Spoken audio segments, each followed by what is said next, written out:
Good afternoon, everyone. Welcome to the fourth year jury at School of Planning and Architecture.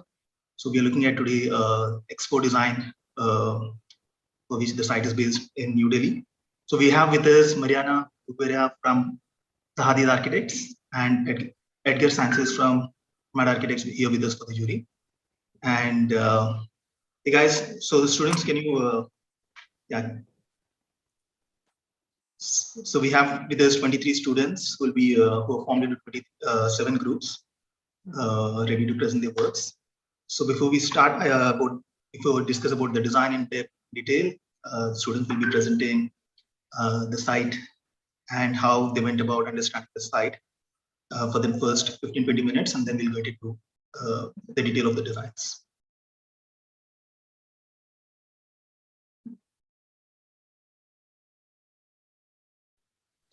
Are you guys all ready? Excited?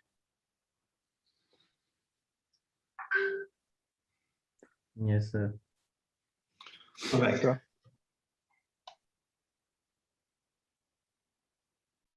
Nervous? We can see some happy faces here.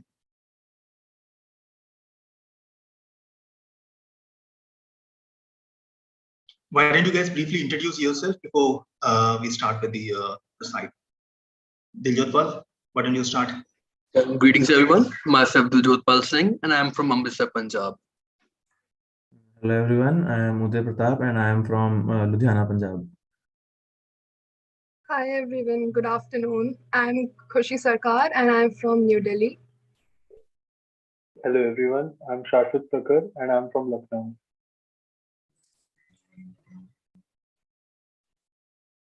Hello everyone, I'm Preyanshu Pardhi and I'm from Pune, Maharashtra.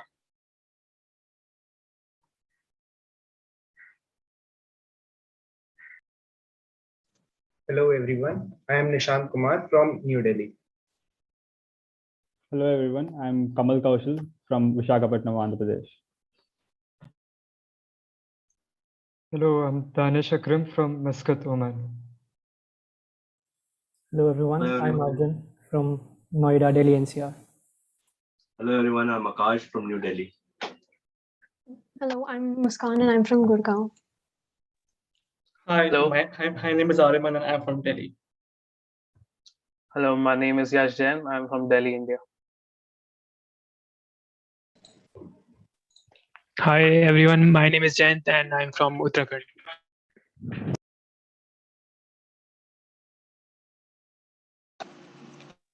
Hello everyone, I'm Shweta and I'm from Bangalore, Karnataka.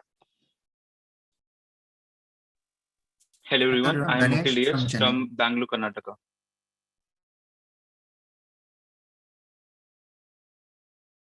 Hello everyone, I'm Joseph Matthew from Kuwait.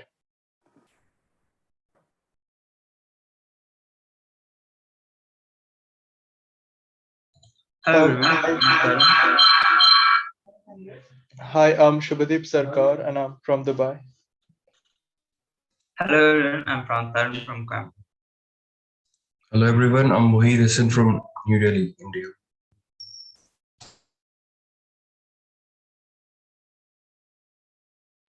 Hello everyone, I'm Soumia Gupta from Ahmedabad. Hello everyone, I'm Harshita from Hyderabad. Thank you guys. I assume everybody introduce yourself. So are you ready for the analysis to start with? Yes, so we are ready. Yes, sir.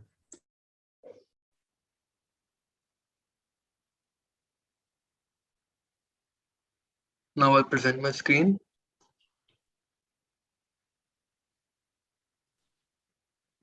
I hope my screen is visible. Yes, it is. Yeah, okay. I would like to invite Mukhil to start on with the presentations.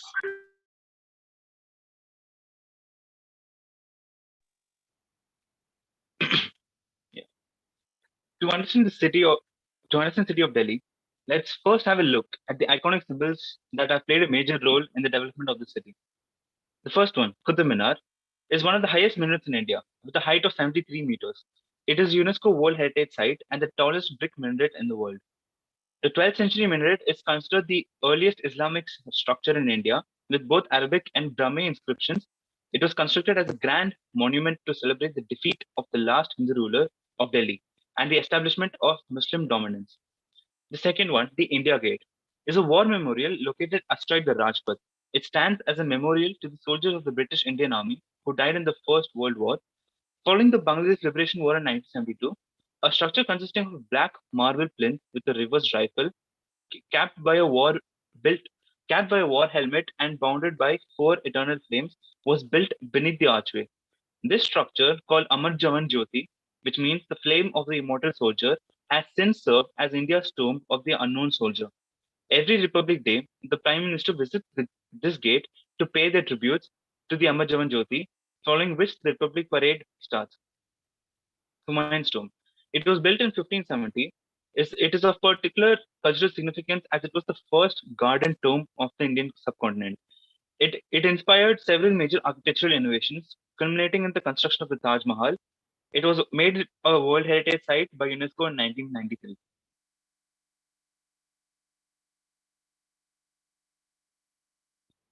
The fourth one. Hindus believe that the flower is a symbol of love, peace, purity, and immortality. The Lotus Temple is a Baha'i house of worship, dedicated to the oneness of religion and humanity, and all are welcome to gather here to pray, worship, and read the scriptures. Jama Masjid served as the imperial mosque of the Mughal emperors until the demise of the empire in 1857. The Jama Masjid was regarded as a symbolic node of Islamic power across India. Well into the colonial era, it is one of the largest mosques in the world, with the capacity to accommodate 25,000 people in its courtyard and a total of 85,000 people on its premises. The sixth one, Red Fort.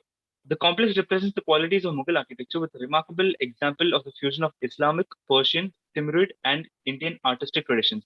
This fort is also the place from which the Prime Minister of India addresses the country's Independence Day on August 15th. Seventh one, the Jantar Mantar, is an observatory constructed by Maharaja Jai Singh of Jaipur in 1724. The essential purpose of Jantar Mantar was to accumulate astronomical tables, which in turn would help predict the time and movement of celestial bodies such as the sun, moon, and other planets. Being surrounded by all the above mentioned landmarks, the site is located in the national capital of India, Delhi. It lies adjacent to the Indira Gandhi International Airport, a vital node connecting the city to the world. Throughout history, Delhi has been a center for major events and has undergone many changes due to them.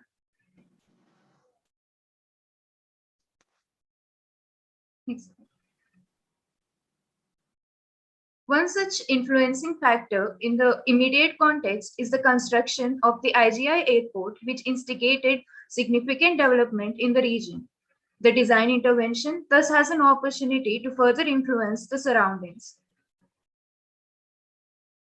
With the IGI airport being an important stop for both national and international travelers, the design bears the onus of being recognized as an identity of the city to the world, a landmark that can influence visitors while approaching the city from an aerial view.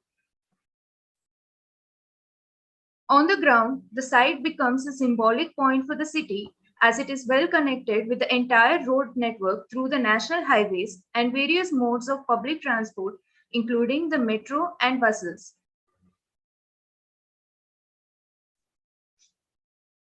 The metro network with various lines, the road network,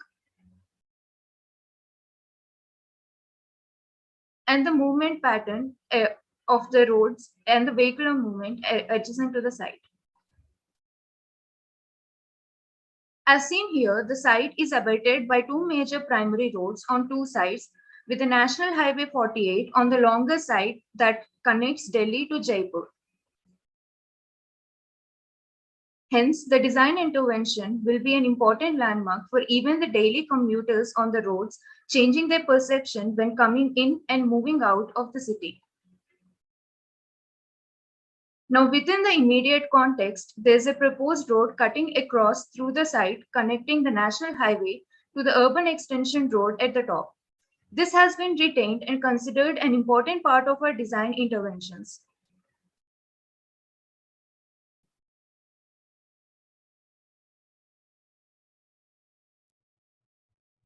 As the road on the western edge is raised and the site slopes down towards the west, the rainwater is likely to get collected on the western edge of the site.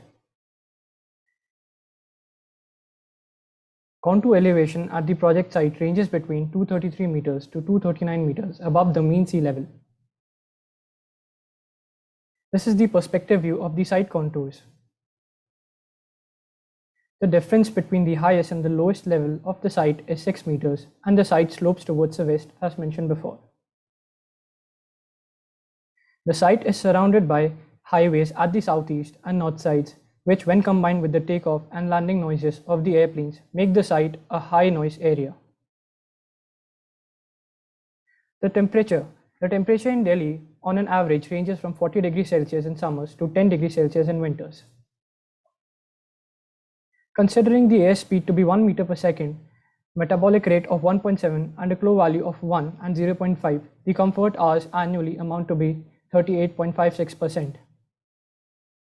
This is the polygon breakdown of the comfort chart showing the comfort hours for the summers and winters. The most amount of discomfort hours are experienced in the months of December to January and from May to August. Majority of the wind flow is from the northwest and the southeast with an average wind speed of 3 meters per second. The most dominating sound around the site is during the takeoff and landing aircraft noises, deafening the entire site for short durations of regular intervals. The National Highway provides for the second source of noise, that is, the vehicle horns and traffic majorly affecting the eastern edge of the site.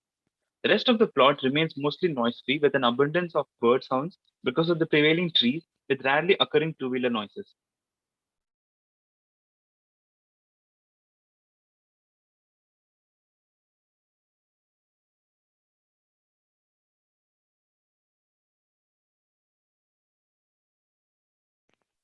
Further understand the visual surroundings, a spatial analysis was done using ISOVest, representing the view envelope and the built-in angle collector from different points at the site.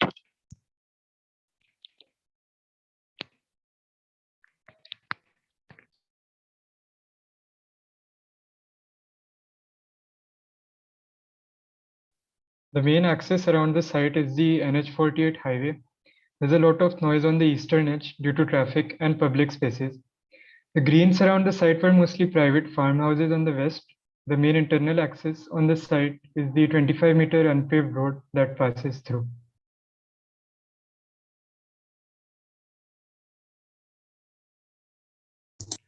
As the site is next to the Indira Gandhi Airport, over the period of time, the site has been evolving. In 2000, Mahipalpur was just an urban village. Rangpuri village was the space cluster. Samalkar sub-district was just a cluster of farmland. In 2007, Mahipalpur grows in anticipation of Terminal 3 and Aerocity. Rangpuri village get denser. Farmlands were cleared for the hotels and the other businesses in Samalkar. In 2008, Mahipalpur grows much after the Terminal 3. Rangpuri and Samalkar became the hub for lower-end hotels and airport. 2012, the Aerocity developed. There was a development more into Aerocity. In 2018, settlements, hotels, and business get denser. And at present, there's a new proposed road as it became the new hub for the business and connection of different landmarks within the city. Some of the historical major commercial hubs in Delhi are Lal Kot, which is 13 kilometers from the site, GMR Aerocity, which is 3 kilometers from the site, and New Delhi Cantonment area, which is 11 kilometers from the site, Tughlakabad, which is 23 kilometers, and Kila Rai Pitora, which is 13 kilometers from the site.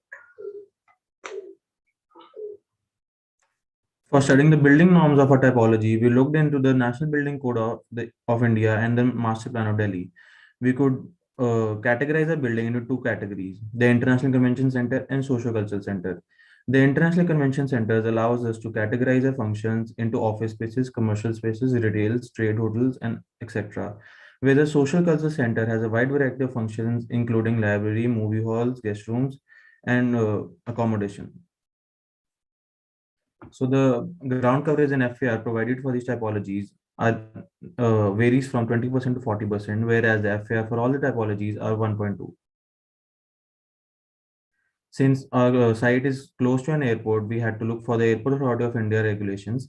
So the distance of a site from the aerodrome point is 3.8 kilometers, which allows us for a maximum height of mean sea level 258 meters. As Arjun mentioned before, our mean sea level for the site is 239 meters. We got a maximum height of 20 meters, whereas the Housing Urban Authority could allow us 26 meters of height.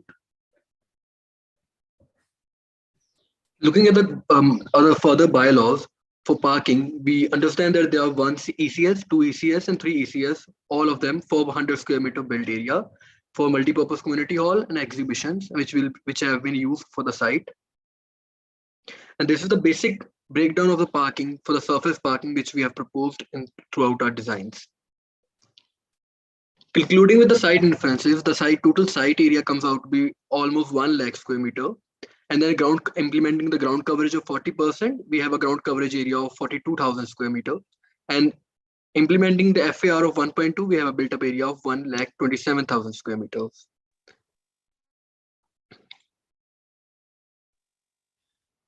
Understanding the roads that cover the site on all sides. The first one, the UER2 and the airport vantage point.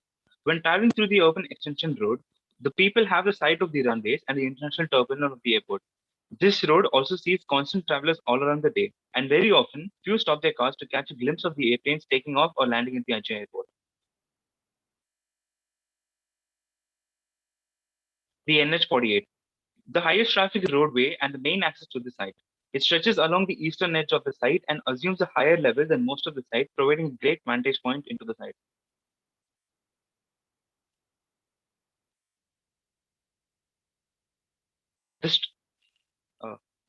The Western Subroad, a comparatively thinner and ill-built transit along the western edge, primarily free of major noise-producing sources.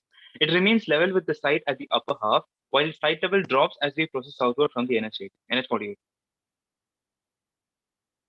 The proposed road. The proposed site road spans from the bottom right corner of the site, which is its primary access point, to the top left of the site, which is currently non-functional and it is rarely used. It demarcates the lowest levels on the site. The immediate context around the site. The Rosier Hotel is the property at the immediate bottom of the site and is massively sound barriered on all of its sides. An abundance of corrugated metal sheeting providing visual and audio privacy to individual plots is around the site. And on the western edge, we have the Uppal Hotel, which is under construction. And another expected vantage point is on the northern part of the site towards aligning the apparent intersection of the runway and the national highway. This currently cannot be used because it's being under construction. The conclusion. The immediate context in its function seems to be a randomized amalgamation of structures and materials, suiting the design requirements of the individual plots. It does not presume any influence upon the site's design style or needs of function. The only notable space perception that the site provides is the existence of low-heighted structures. The signages. The Maipalpur stretch houses a lot of budget motels and hotels owing to its connection to the international airport. These signages became an important part of the city owing to its unique character. Coming to the perception of site. This site, being close to the Ajay airport, gives us a new aspect to be taken into account. In most cases, one does not perceive the site from a bird's eye view. But in this case, the site is clearly visible to the passengers in a flight that is either landing or taking off. Hence, this is an additional user perception of the site. Here we have a few examples of the views of the site from inside the plane, either during landing or during taking off. With this, we end our site presentation, the study of the site presentation. Thank you. Thank you, guys. Jerry, do you have any questions before we go further? Mariana and Edgar? No questions. It was absolutely precise on every aspect of analysis. I think you covered every aspect that for me and Edgar, who are foreigners to this site, needed to know and hear. I think I have absolutely clear what kind of site this is. Definitely one of the most interesting part for me is, since it's a corner site and it's a site that connects Jaipur to Delhi, I'm very curious to see how this works as a gate from one city to the other. So it is kind of an important site for you to be introduced to Delhi or to leave Delhi. So I really need to congratulate you for the way you presented your analysis. Any office would be ready to start building now. That's really good to hear. Thank you. I think our students will be really happy to hear this too. So yes, you guys did this analysis. Everyone are like in the same city, or you locked down? Like, I'm curious if you guys join as a team and then work in this, or just like a separate. The whole studio was divided into teams to work on different aspects. So it's definitely a teamwork, and they have divided between them different aspects of the site and put together so that also in the end, before starting the design process, they all have a collective knowledge of the entire site and understanding. But then they went about segregating the topics so that each the group focus on a particular aspect of the site, each member. I see. Okay, great. To me, one of the aspects that I found very curious is like in 2005, in these Google Earth images, seem very green, and in 2021, seems like of course, it's more like a infrastructure, but it's less green, and this is a little bit concern. But I mean, we are not here to talk about that, but I think should be a point to take it in consideration if you guys are going to develop a design or whatever. But in the general terms, I think like the site was quite clear. The graphics good, can be better, but they were good. And yes, I was like thinking like it was great. Okay, point noted. I think definitely the graphical representation would have been, yeah, that's the point you noted. Yes, I mean, nowadays I think it's super important because it's the way that we communicate. No, it's always very illustrative. Like the illustration needs to explain all the hard work of each one of your members, or in whatever situation. So I think like to see students that they are having this like I don't know how to say, like this feeling of doing the graphics quite okay. Yeah, it is nice. It's a good point. Nowadays, a lot of, for instance, sometimes in the office when we have interns, they have a very bad quality.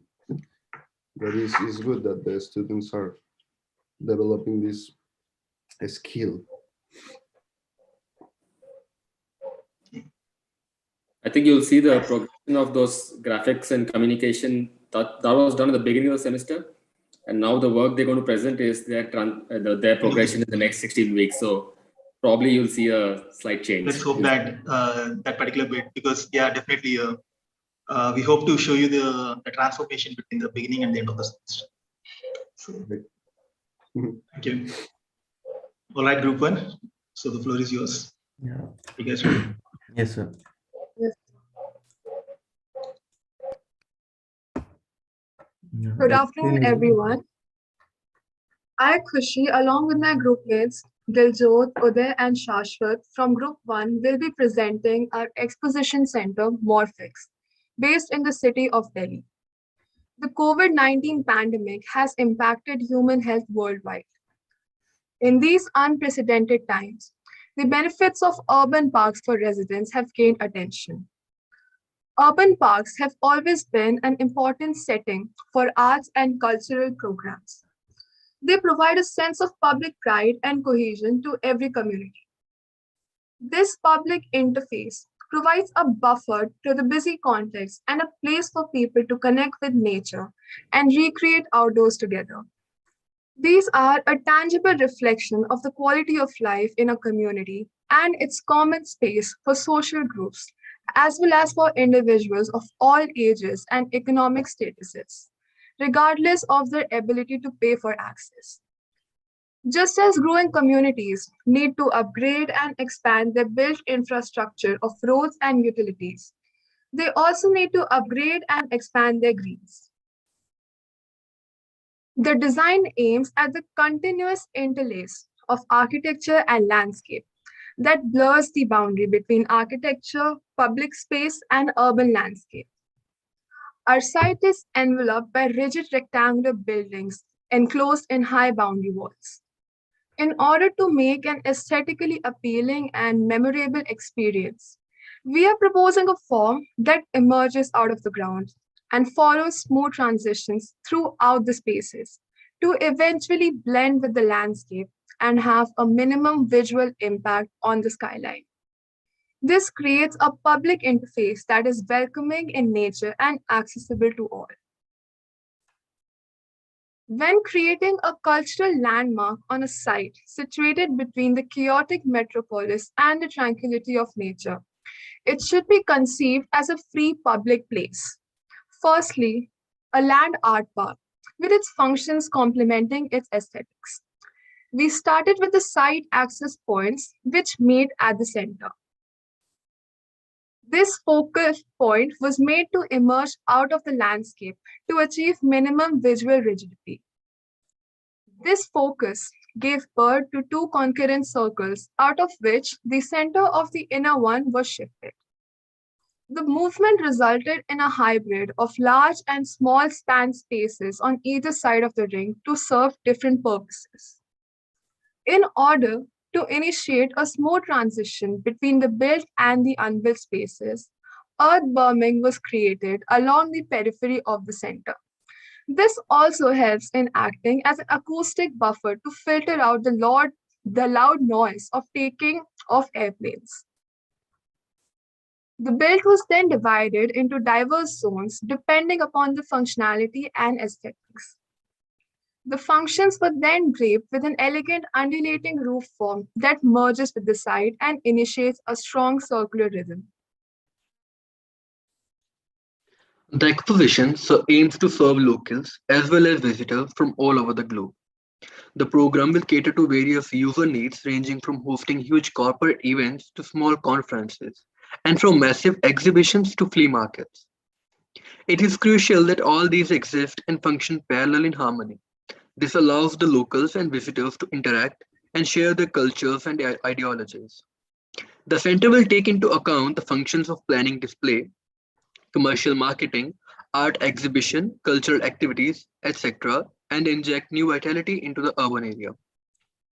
The proposed design for the area program is composed of a series of spaces connected to one another, defining a large green open area as the hub of the building.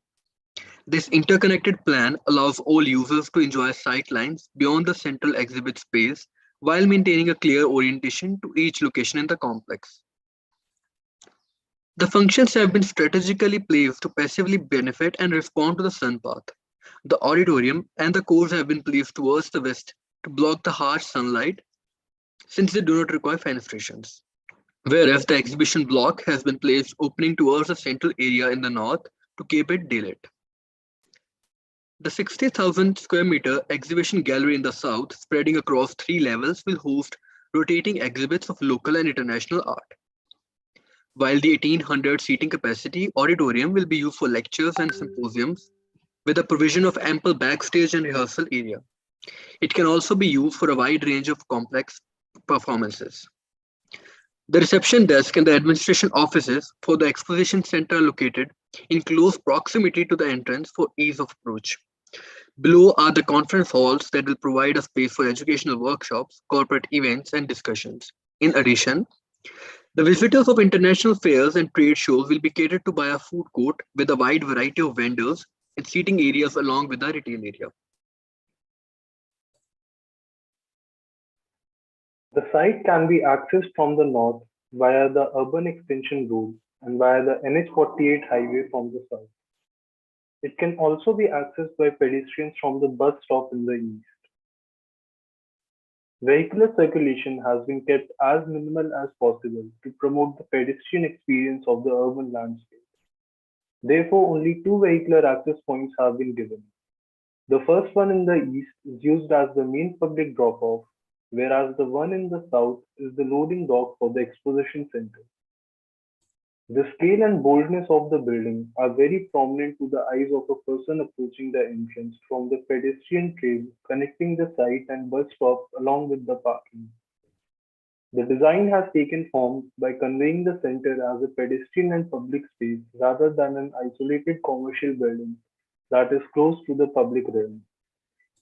Therefore, the pedestrian approach to the site from the parking and bus stop is designed to be scenic through a garden along with water bodies. The built form seems to be connected throughout the site owing to the smooth transitions between the built and the unbuilt. The center has one major drop-off for the ease of security, administration, and circulation. The circulation is driven by two major rings in and around the design. They connected to each other at various points, leading the users to various functions while maintaining a focal point to the central area. The user will be greeted by the scenic serenity of the lush greens upon the entrance.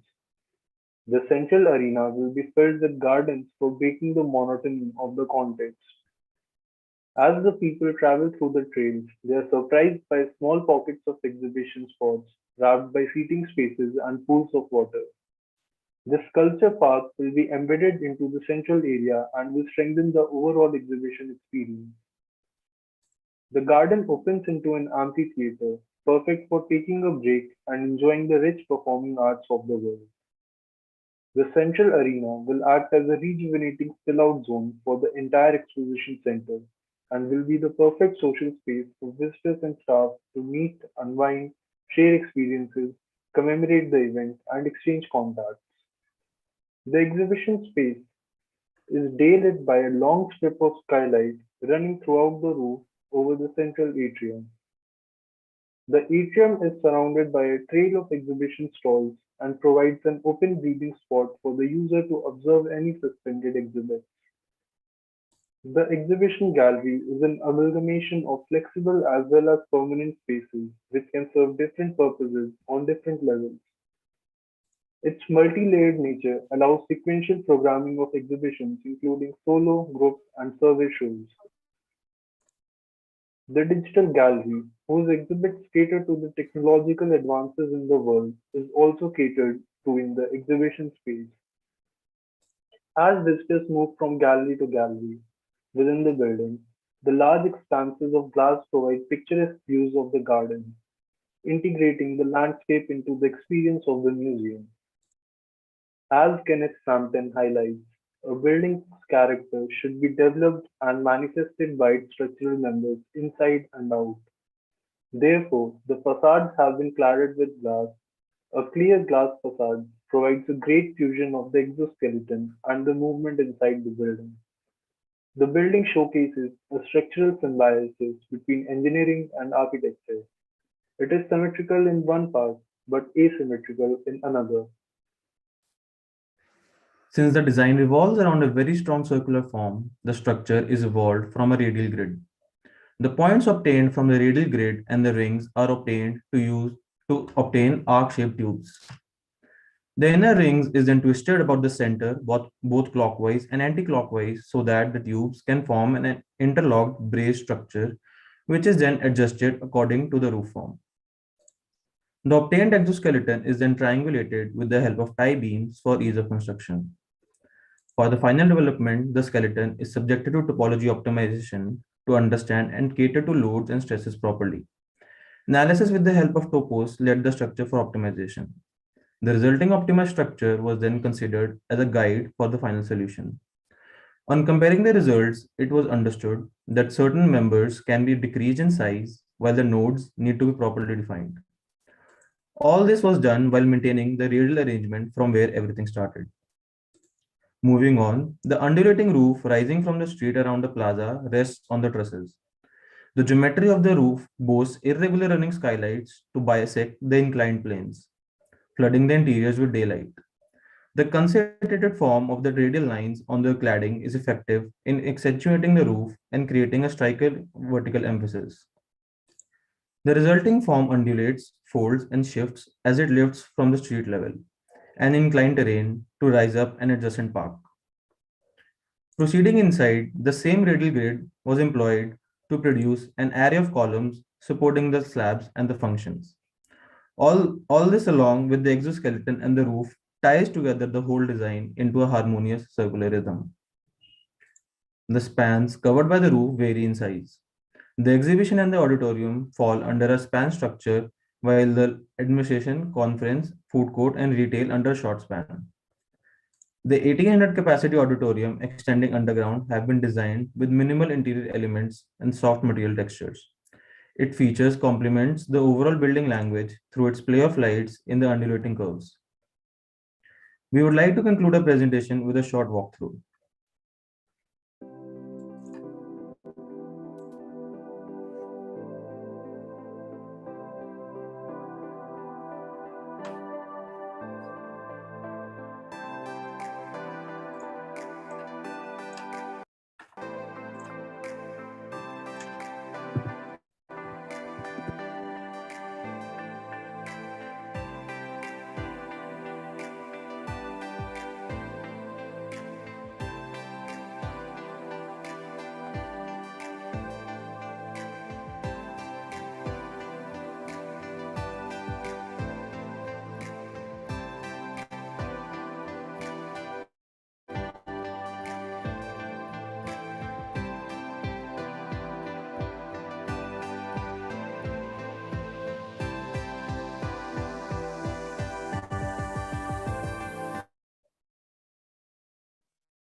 Thank you.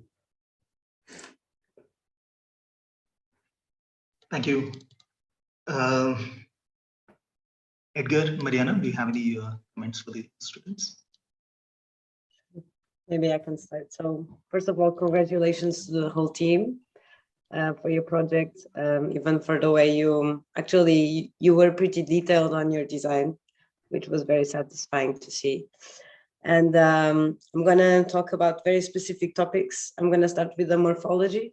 I'm very pleased to see this morphology. You could have done something simpler and orthogonal and 90-degree with angle, but you went for something that is very challenging, which is a circle. And there's a lot of elegance on the shape, even on top view in plan. It shows a lot of maturity as well, which is very, I'm very pleased to see that. So congratulations for that. And especially for going with an undulated roof, it's also very commending. I'm also very happy to see that you solved the structure on a circular building, and you even managed to chamfer the corners of your glass facades, interior glass facades. They were also curved, which is also very pleasing to see. So congratulations for that. And let's talk about a couple of things that I want to ask you. I'm going to start with, I think I'm going to leave the structure for the end. And we'll talk about that later. It's very intriguing why you would not take advantage of a corner site to be completely open on all facade in 360. And you decided to kind of cover a percentage of your facade and have it a bit underground. And I wanted to know why, since this is corner, why wouldn't you expose the whole facades to the exterior, to the whole perimeter of your site? And you actually are covering here and there with land, right? I think this is land. So that would be the first question. The other question is, why the undulated roof? What are the data? Which criteria are you using for the difference of heights, for example? So is this for visibility issues? Are you protecting from sun? Are you protecting from sound? So, or is it just aesthetics? It's also valid. So what's the criteria on your undulation?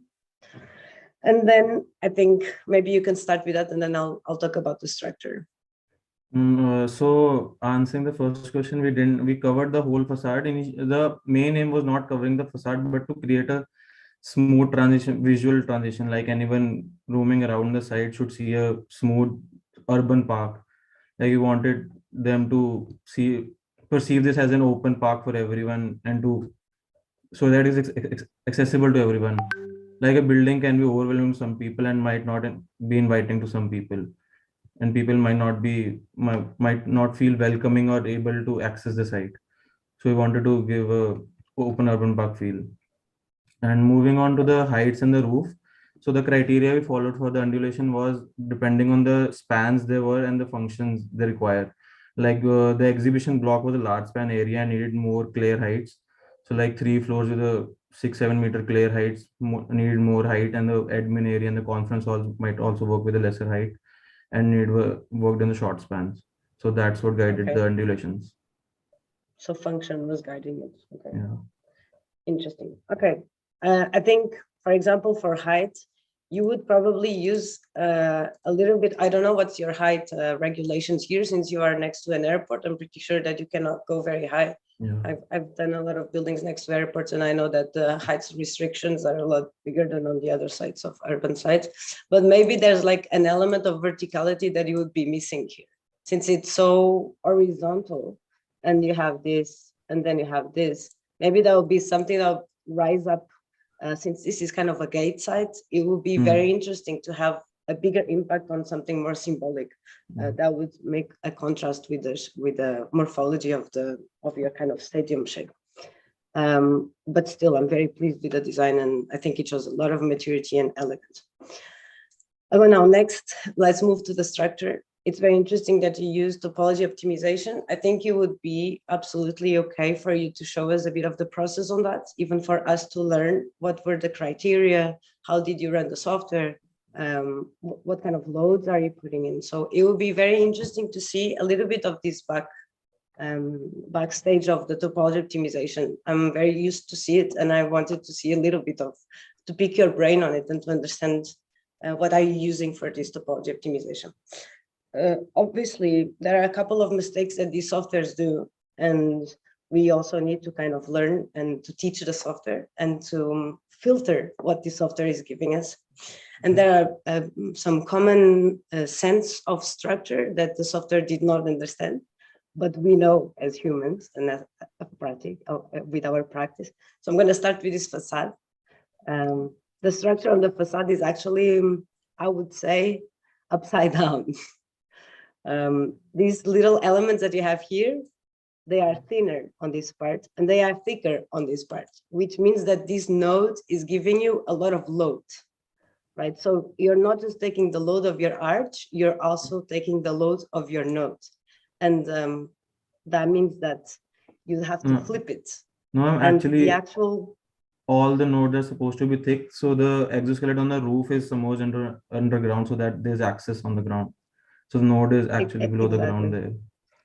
So traditionally, your mega node is here, is connected to a mega foundation, and then it collects the structure from smaller nodes and thinner, right? Because you go from thinner on top to thicker on the bottom. So you connect to the ground.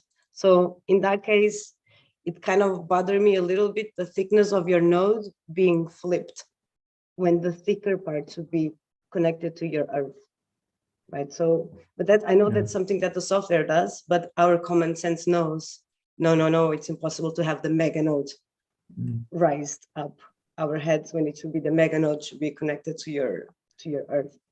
But I know that's a software thing. And if you go to an interior view, also be interesting to have a look at that.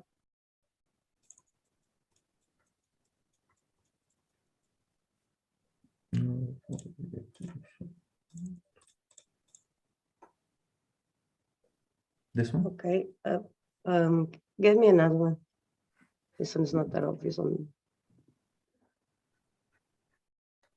Or maybe this one, stay on this one, just have it full screen again.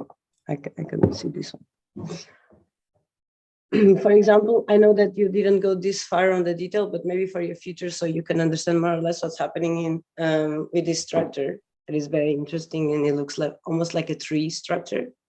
If you would go a bit in detail, you'd have to find a little bit of a hierarchy on the thickness of your elements, right? Because like you said, you have a primary structure and then you have a secondary structure. And from these views, I cannot tell what's primary and what's secondary. So I would, I know this is what the software gave you, but it's very important that you show us that there's something that is running that is thicker and it's working as a primary source. And there is something running that is very secondary, and the difference between one and the other has to be a lot more clear. But what is very important to see here is the nodes on these kind of structures are the most important part of the structure, right? Because it's gathering a lot of elements. And the nodes right now are extremely thick. So these elements are the ones that are helping the flow of gravity or the flow of wind to travel.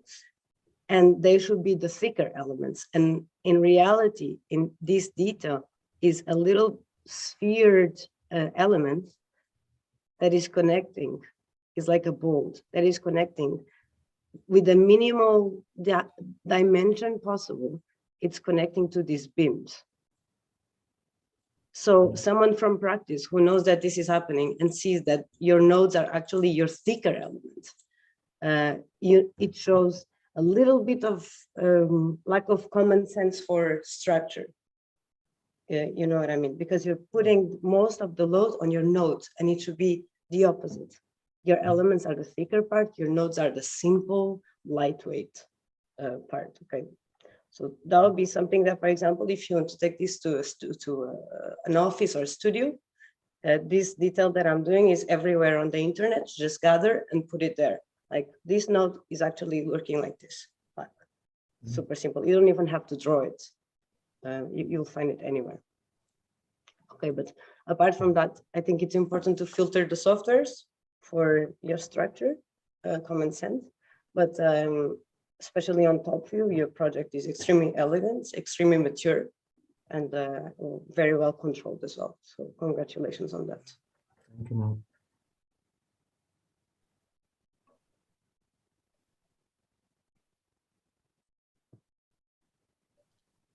Well, I don't know, like, I like your project a lot. Congratulations. I think, as Mariana said, like, it's quite mature. But I don't know, I think that, for instance, the structure, the one that with the huge nodes, competes a bit with the shape itself of the whole thing. You know, if you, well, talking about this image that you have there, for instance, you have a very beautiful skylight that you cannot see because you have the bunch of the structure right there, right? So as Mariana said, like, sometimes the softwares deliver certain information or geometry, but if I were you and I don't know how to resolve that, I could do it manually. This is one. Then the second is sometimes about like a design and or understanding which are the important elements. To me, your project is mostly about, I don't think it's about the structure itself. The structure itself is showing me that you know how to use the software, but the shape that of the loops is the beautiful thing because it's what people see from the first eye, right? So I think you didn't show any nice view from human eye from the exterior. I think I saw like kind of an aerial. So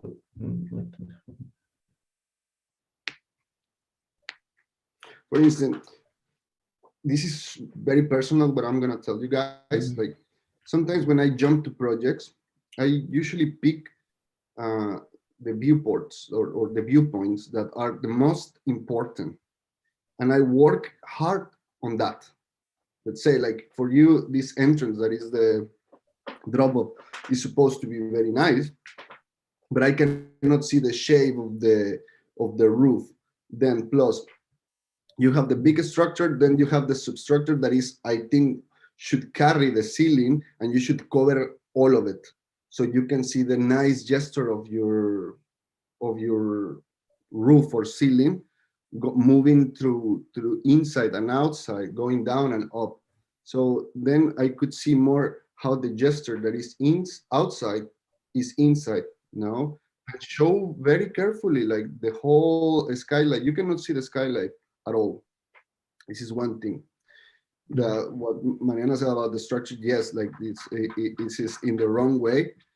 But I think that, for instance, that the structure is a little bit too much. Maybe you was not necessary. Like maybe would it be way better just to show this roof like a floating, in all this landscape that you guys did, and I think that gesture would be more, I don't know, like more meaningful, like people to see how this is very nice roof floating, moving up and down, touching certain points in these hills that you guys create. To me, like, would it be a better way? But I think like you did a great job, and I think basically this is kind of the small details that I want to. Can you change the views, please? So like initially we thought of hiding the structure and keeping the roof form simpler, like it would have created a more striking image, a more simpler image, just conveying the concept. But then we thought that exposing the structural members would also create a statement. So we expose the structure intentionally. Yes, but that sometimes is maybe just showing the main structure as the idea of the building is the structure, and put glazing or that carrying the whole thing. I will buy that idea. But then when you put a nice roof, then you can fit with both of the things. And something that I think as an architect we should remember is not about when you design and design and design and design and design and put things together. Like when you think that the project it's good, the project get very good when you don't have anything else to take it out. Let's say like if you have, for instance, right now, wait for a couple of weeks and you will see again your project and think about it, what I can take out from this project, and then you will realize like, well, now my project is more simple, more elegant. And this is like sometimes we get confused, even mostly when we get younger, that we over design, and this is very dangerous. So I think that think about it always, how to clean it up all the time. All right. Like one of the other major point was like these undulations might be pleasing for the people taking off and landing from the airport, but a user walking inside the project can only see the elevation line of the roof. So this running exoskeleton acted as a running motive for the user to engage. The undulations in the truss. Can you change the slide? Can I see an aerial? Go back, go back. So like in this one. Like a user can feel the undulations with the changing heights in the exoskeleton. Go one more back, please. Yes, sir. More. More. One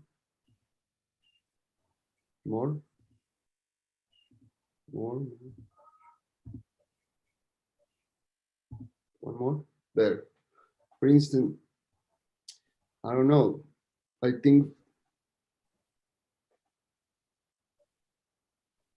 yes, I think that the gesture is quite nice and elegant.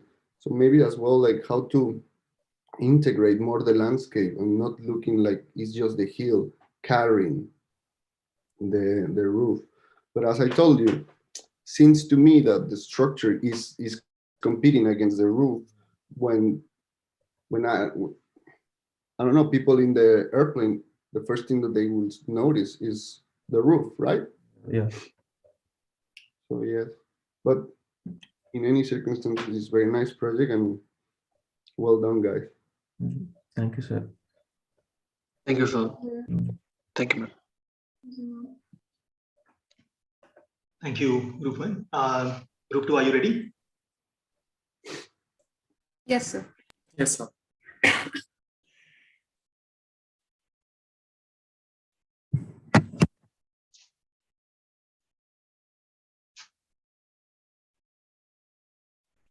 Right. Is my screen visible? Yes, it is.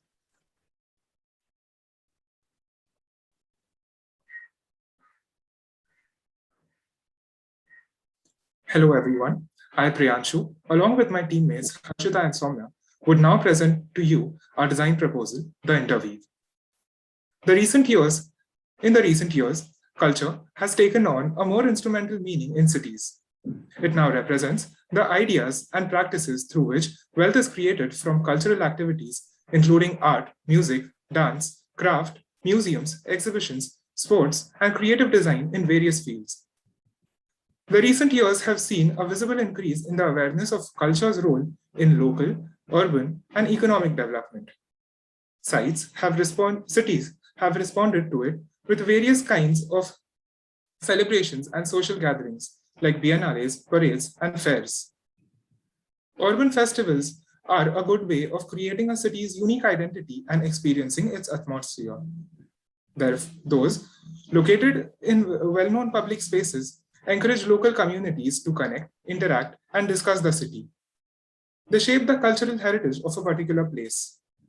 Festivals are intended to make a continuing contribution to local culture and economy, rather than serving as one-off catalysts for legacy.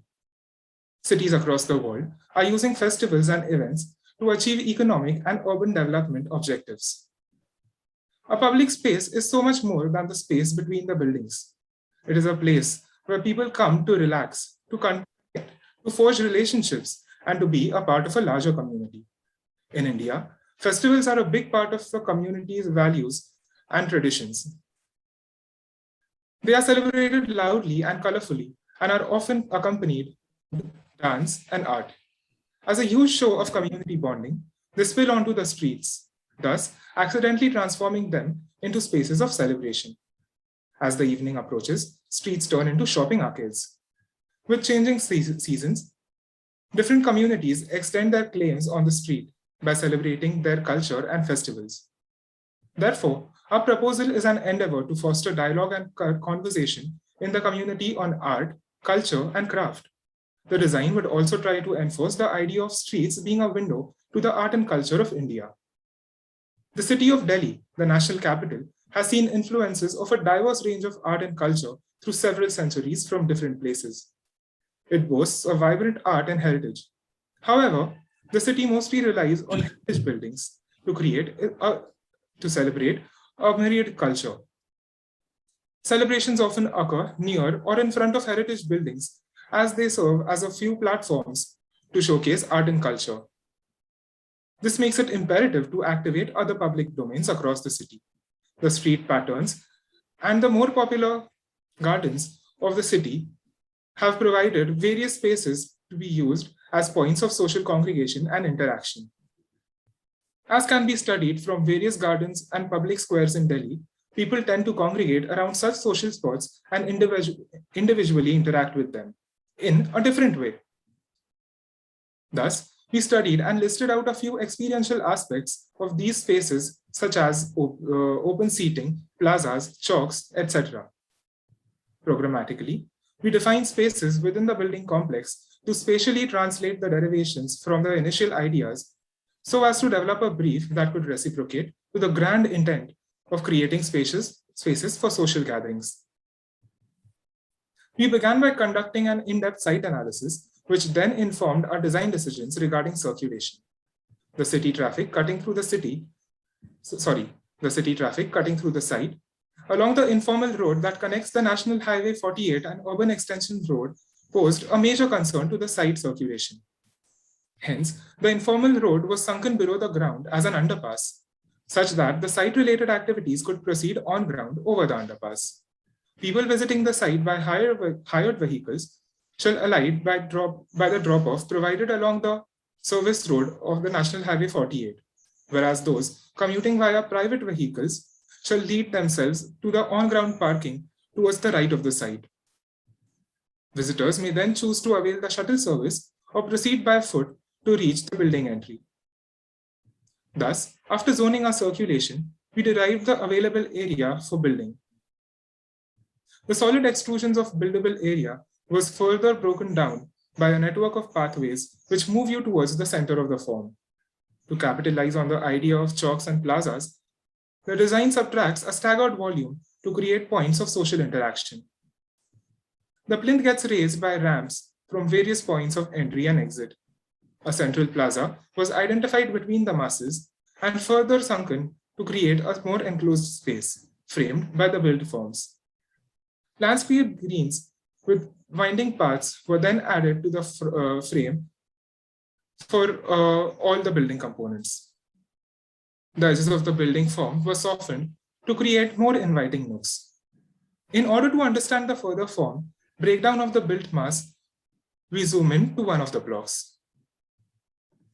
Each of the extrusions then finds one or two defining folds horizontally so as to bulge the upper half while shrinking the lower one, allowing people to draw people towards itself at the base. The undulating ramp around the form connects the primary streets of the complex, while the idea gets translated visually through creases and folds on the facade. The meandering street patterns with varying activities at different corners imparts legibility and engages the user in different visual stories. The nodes are a translation of chalks along the city streets activated by various activities. Each node is envisioned between self-shading folding facades and the level differences between ramps running around the various buildings. Activities such as open exhibits, installations, markets, as well as informal discussions can be held at the nodes. These activities can then be viewed from different levels. As seen in this view, the node serves as a point of intersection between movement and discussion. The site plan revolves around 5 major blocks which arise from the intertwining pathways and nodes. Each block is dealt with uniquely in terms of vertical and volumetric planning. Each of them, except the auditorium, has a central skylight which serves to bring in daylight within the built mass. There are several points of entry and exit within the site and which lead up to the central plaza. The raised ramps often bleed into the pathways in some places, whereas it encloses and defines them in the others. The ground floor of the site serves to keep an open floor plan and exhibition spaces in order to keep these functions available to the movement of the users. All the blocks are connected to the sunken lowermost level of the building, which opens out to the air in the central plaza. The lowermost level, the basement, houses the central courtyard and can be accessed internally from within the blocks or externally from the downwards terraced landscape. This is the level where the plaza comes to life and can offset into each built mass. The entry block serves as a precursor as well as a visual trailer to the functions lying within. can house several large exhibits. The retail block holds functions like an audiovisual library, which leads down to the basement. Cafes and collaborative seating spaces invite the users from the outside. Now we show you a view of a person standing here looking onto this block leading on from one of these pathways. The built form folds and creases aesthetically to create an interesting play of light due to the turning angles of the facade. As you can see here, the ramps have not been left untreated in elevation. We enclose the ramps within green berms to further add a dimension to our concept. The second level of the plans focus on the dining functions and experiences with large banquet halls big enough to host important functions. At the top level, the form lowers significantly at the front to create a viewing deck which overlooks the open sky for a visual experience. The skylight punctures a void into the built form and brings in a lot of light down to the basement. A better understanding of the deck can be developed here from this section, as people can stand here and overlook the open sky. And as there are several other functions which are laid across into this section. There's a library, retail functions, banquet halls, etc. This is a view of the space on the other side of the retail blocks, and it shows how between spaces can be transformed into spaces of interaction. Moving on to the twin exhibition blocks, a joint gallery space is possible under the raised ramps between the two built forms. This gallery can then be appropriated according to the size and nature of the exhibits. You can see further some berming along the ramps here. As a person who is standing from here and viewing the built form, the view is something like this. As you can see, these are how the berms look like and how the seaters fall along the opposite edges. The second level opens up to offices, conferences, workshops, lobbies, and such. What visually connects these spaces to the lower floor galleries are the staggered floor plates and the spiral staircases. This view shows the central area of one of the blocks and the staggered floor plates inside. The top floor again houses open gallery spaces. This is another view of the central staircase, which stands as a standout element within the block. The atrium can host several functions such as exhibitions and art installations. In this section of the long exhibition, one can see how the staggered floor plates add another dimension and a concept of playfulness. There are various points of connection within the blocks in the form of staircases and escalators apart from the cores. The top gallery spaces take advantage of the undulating and turning roofs and create interesting spaces of galleries. An auditorium space was added to exhibit the variety of performances part of Indian culture. It's a 1,200-seater auditorium spread across different levels. 2 ramps lead up to the entry of the auditorium, and they can be accessed from the plinth level. Each level of seating is accessible through various ramps and steps within the auditorium.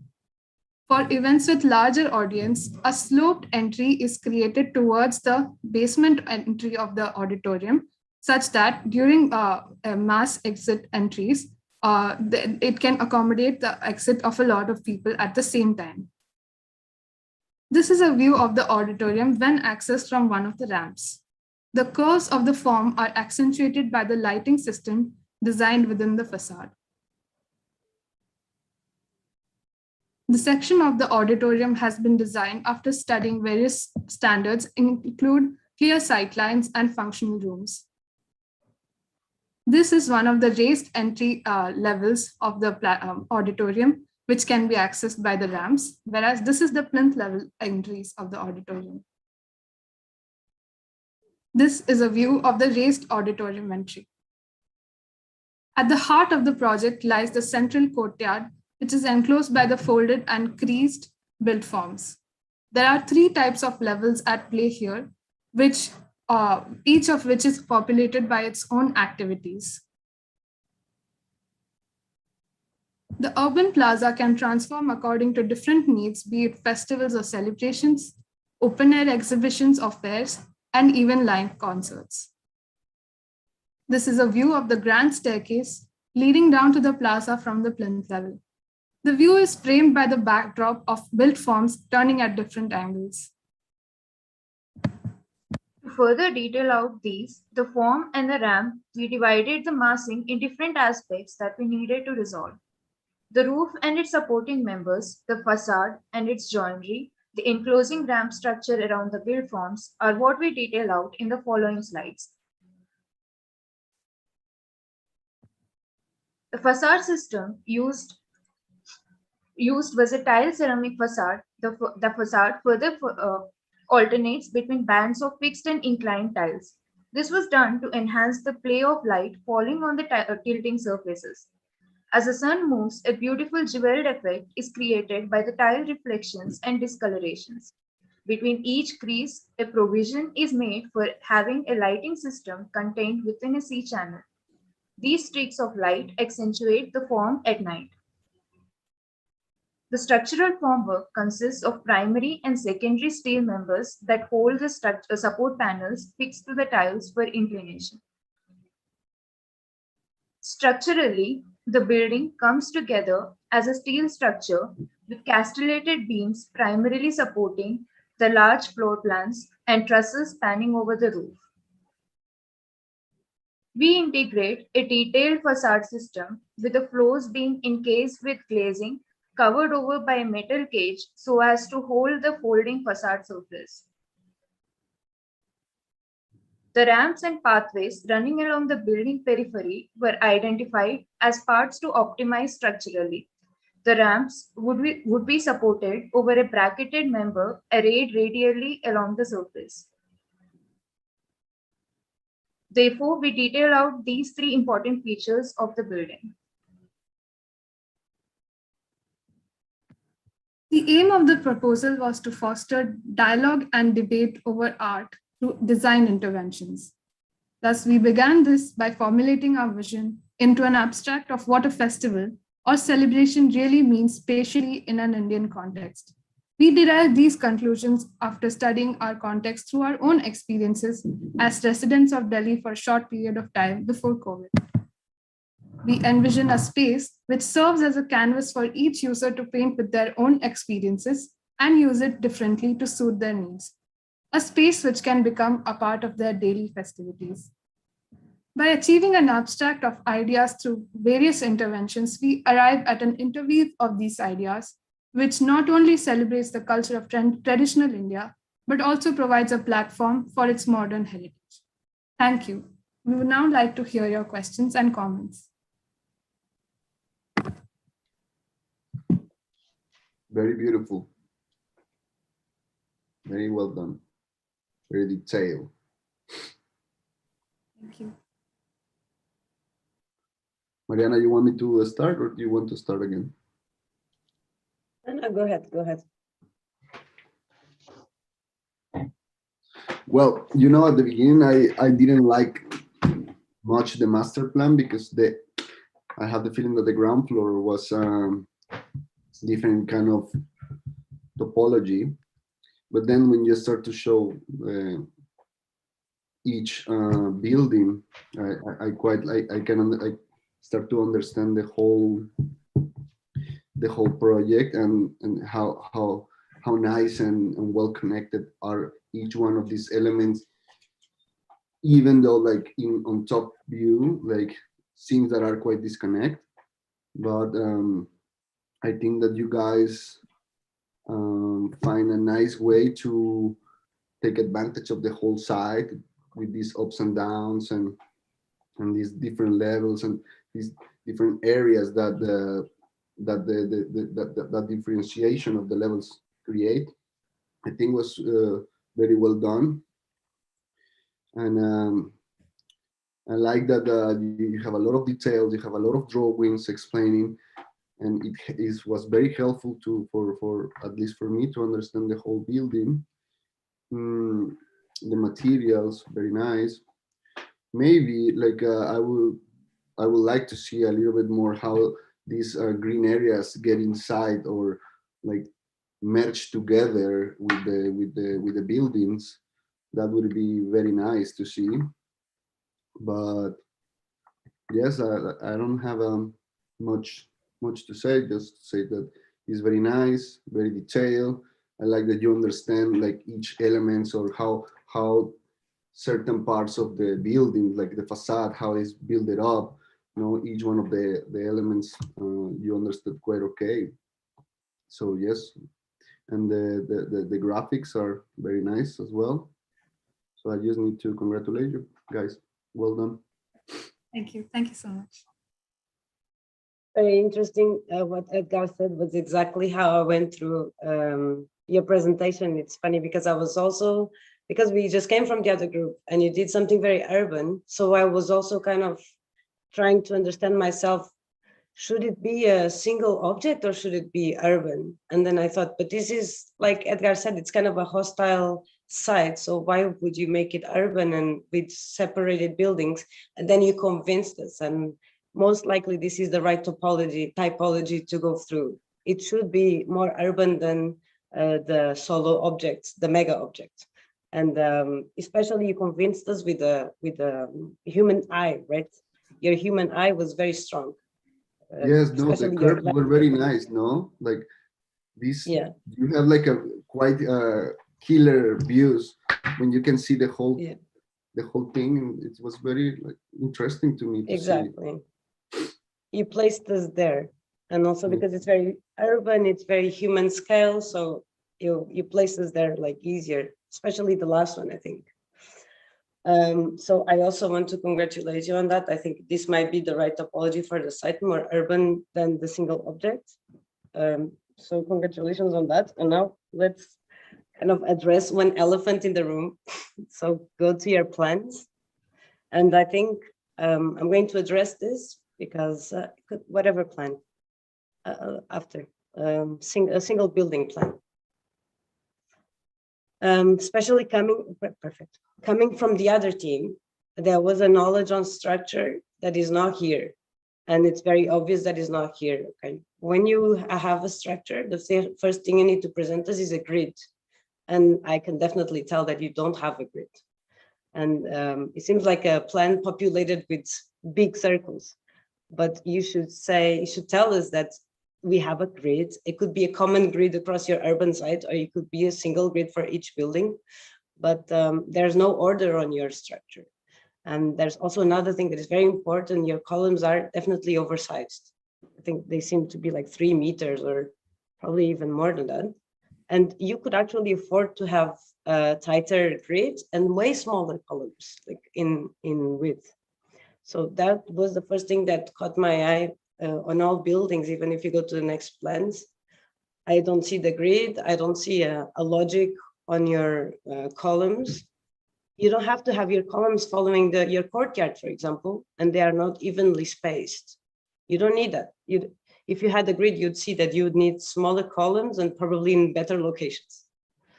So that's something that's very important. And for example, this condition here.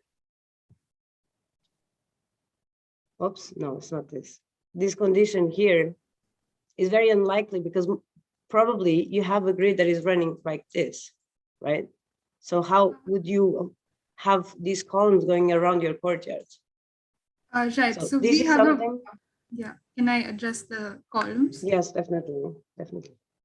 So this is a hybrid of a radial column grid because of the curvature of the roof, we felt that it needed to be subdivided into radial grids. So that is what we attempted to achieve here. But in some spans, the span becomes so small that the grid network of beam layouts had to be further hybridized. And that's what is happening here, where the grid kind of becomes like this and follows a different kind of layout. Whereas in this, again, it becomes a radial grid. But you need to show us, for example, I wonder why they don't have the same spacing. Right. Was done primarily because of the roof turning radius. So we kind of subdivided the roof, the plan according to how the roof was turning. So it had the corners were subdivided as one type of grid, whereas the centers were the central parts were like a normal grid, and the same treatment with these here, and the corners were something different. So it had to be a little different, but I agree we needed to show it on the plan so that. I even think your building would survive to having an orthogonal grid without being it radial. I think it would survive nicely. And then there's one interior view that if you're going to put this on your portfolio, I believe, that I recommended to take it out because it shows immaturity. And the project is so nice detail and it shows so much knowledge that if you show that, it will completely destroy it. This one, stay here. That one. Okay. The reason why in big projects we do these, we call it transfer beams, is because we cannot afford to have a vertical one, okay? And it's usually an exception of the building. It's called transfer beam. And when we do that, we do it on the whole span, okay? So it should go all the way with the same inclination. Imagine your forces are traveling, a lot of big forces are traveling, they hit your slab and they go straight, okay? This is usually an exceptional column. So when you break it down in the middle, what happens to your forces here, you can imagine, right? It's gonna break. Yes. So your forces are all a huge speed going like this. So imagine what happens when they hit a vertical element here. They will break. And this, you've never seen this because this you cannot do this.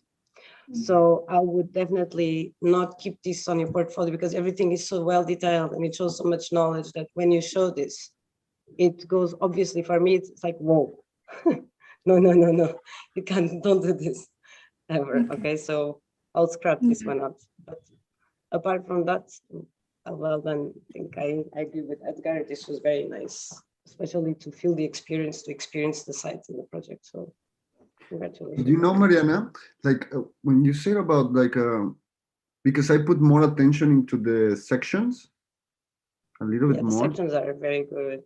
I think like you can understand like, well, they have a little bit of knowledge of what's going on in the whole thing, right? So like, I think, well, yeah, but you're right. Don't like, keep this here. Yes, yes, you can see here what you're saying. Yeah, like this one is exactly how it works, precisely. And then when you have these columns breaking, I understand. Yeah. Thank you so much for your comment. Thank you. Thank you, Group 2. Well done. Let's move on to Group 3 now. You're teaching them good, huh?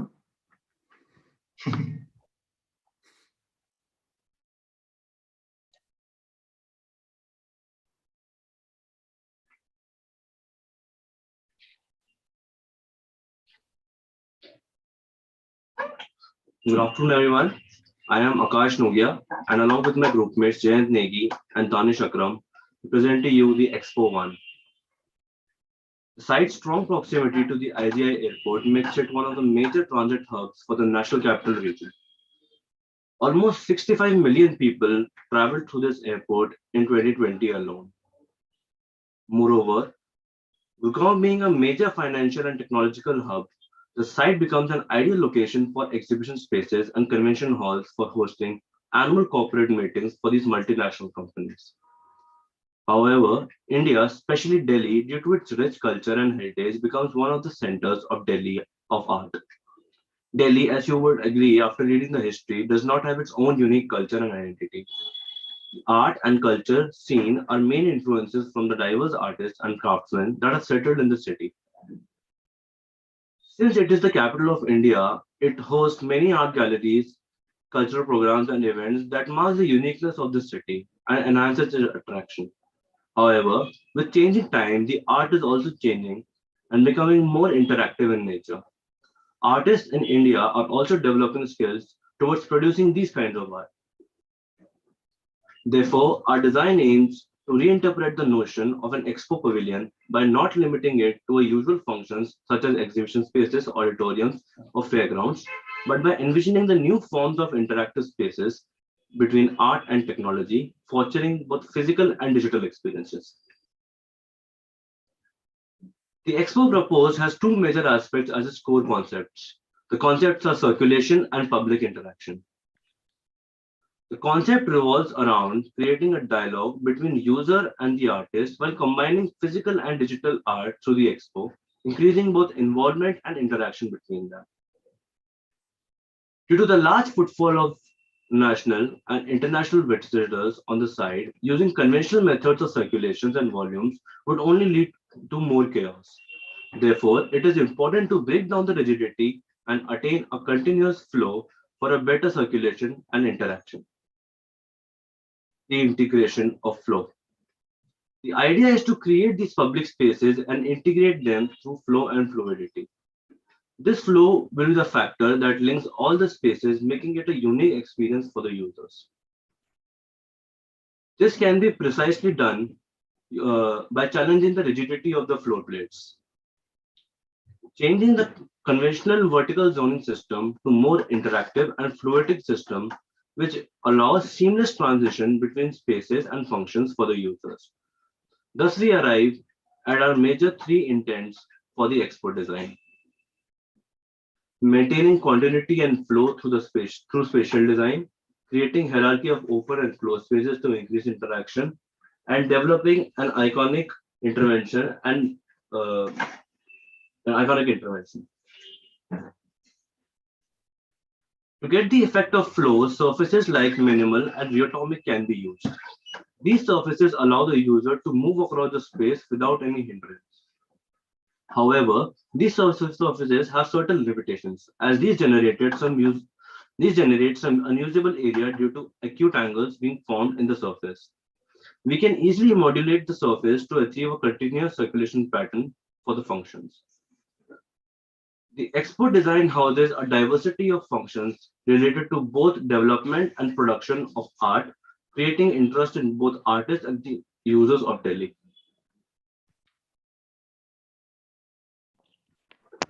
Planning of the site begins with respecting the site topography, where the building footprint lies 2 meters below the ground level, thus allowing the user to move into the space while also providing a visual depth from and within the site. Since the site lies in close proximity to the existing airport and the national highway, extensive vegetation has been provided to the north and the east to curb the noise to some extent while also providing a green buffer to the site edges. Our initial massing was based on a multi-directional idea, opening opportunities for different access points to the site. Further, to bring about a better flow within the site, elevated pathways were introduced for improved pedestrian access that opened up to staggered terraces. And these pathways also helped to cut down the harsh suns and provided shaded walkways below. The super block was then broken down to create more open spaces that were at the same time mutually shaded. Later, the massing was further articulated and refined. To further enhance the user experience and their transition, the continuous flow surfaces were linked to the landscape and the roof form modified to be in harmony with the design intent. The zoning of the expo is done keeping in mind the hierarchy of spaces and the transition between private and public functions. Further, at the smaller scale, porosity and access were maintained to facilitate the movement of people and wind through the build form. The layer of green added a much needed buffer and a pair of lungs to the city that would also aid in reducing the outdoor temperatures. Considering the site's context, circulation pattern responses to those urban adjuncts with provision for shuttle parking that lies near the existing bus stop to the east, taking the users from one half of the site to another. The service has been provided at the western edge that has relatively lesser traffic movement for easier motion. And based on the circulation, vertical cores were identified that would serve different building functions. Moving on, in line with the concept of continuity, the landscape was modulated so as to integrate with the massing, creating more points for entrance and exits for the user.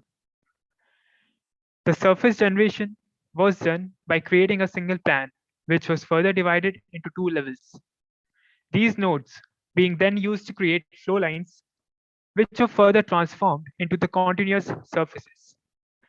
Vertical structural cores were then introduced along with platforms that made the space more usable for the purpose of exhibition, galleries, and other expo functions. This linked both the surface and the exhibition through a single continuous surface. Coming to our site plan, the placement of the blocks was done so as to facilitate the movement of the users through multiple entrances from different streets onto a semi-public focal point, which forms a central plaza for events, activities, and exhibitions.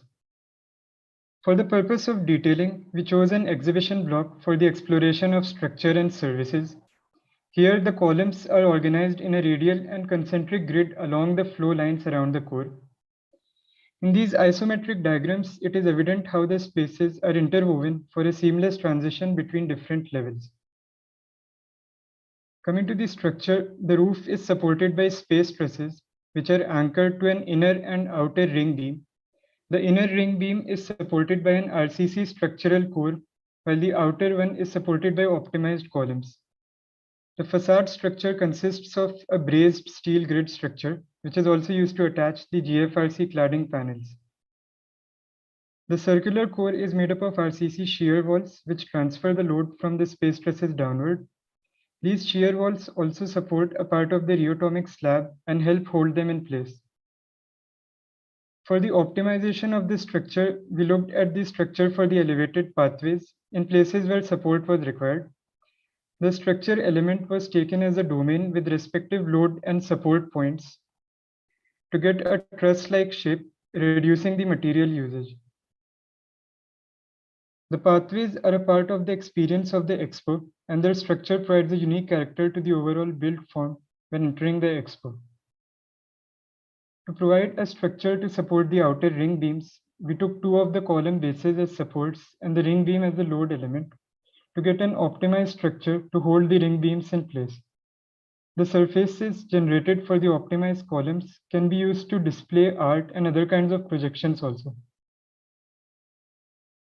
Due to its large scale, the rheotomic surface is almost flat, making it walkable for the users at the same time providing a continuous movement. It is a flat slab structure with column heads placed at regular intervals. The North Auditorium block can be used dynamically throughout the year, even when other events like exhibitions, fairs, etc. are not taking place in the rest of the spaces. It consists of retail F&B functions on the lower floors and assembly functions on the upper floors, including an auditorium for hosting seminars, talks, and performances. To cater to the natural light and ventilation, glazing has been provided on all sides with their sizes varying across the block according to their orientation. The northern facades have been provided with the most glazing to let in diffuse light. The design intent is also reflected in the elevations as it blends with the landscape through the elevated pathways, adding an iconic, unique urban intervention to the skyline of Delhi. Further, here are the views of the entrances as to what a user perceives when entering the building, creating a play of form and green buffer spaces. The spatial quality changes from intimate, semi-shaded spaces to a large public volume, which can be used to host exhibitions, events, and informal activity. Now we have a short showreel highlighting the main concept and key features of our design.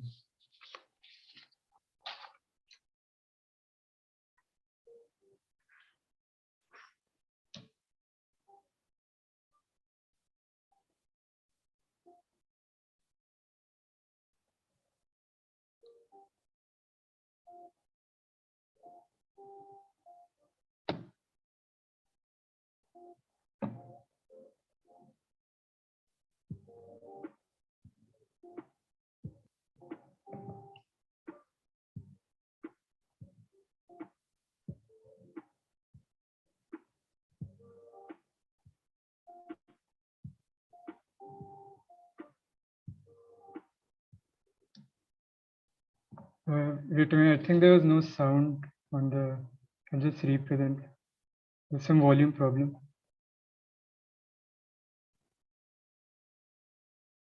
Keep the presentation. Yeah. Okay, maybe I start. What do you think, Edgar? Yeah, you.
So I'm obviously starting with congratulations to the team.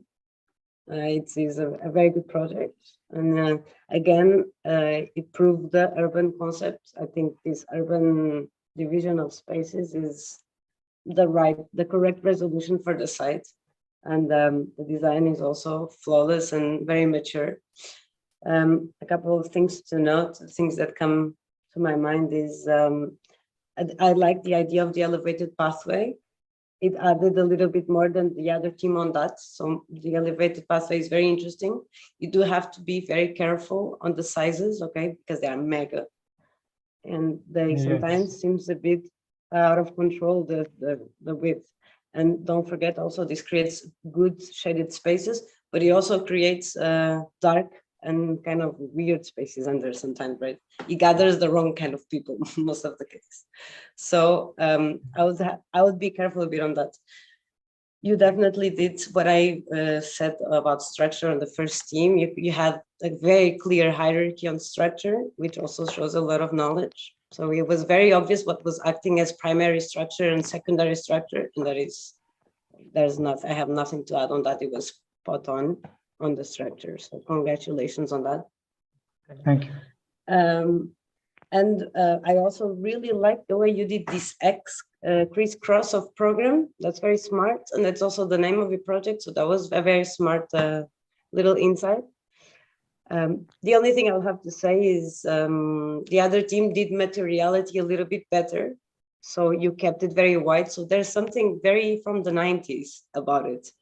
I see like the 90s very white with all of this stereotomy of the panels, and that brought me a bit to the past. So I would have probably done more materiality, more variety, even the colors, since it's India and you're very proud of your colors and very proud of your identity and visual identity, you could blast on materiality a little bit more.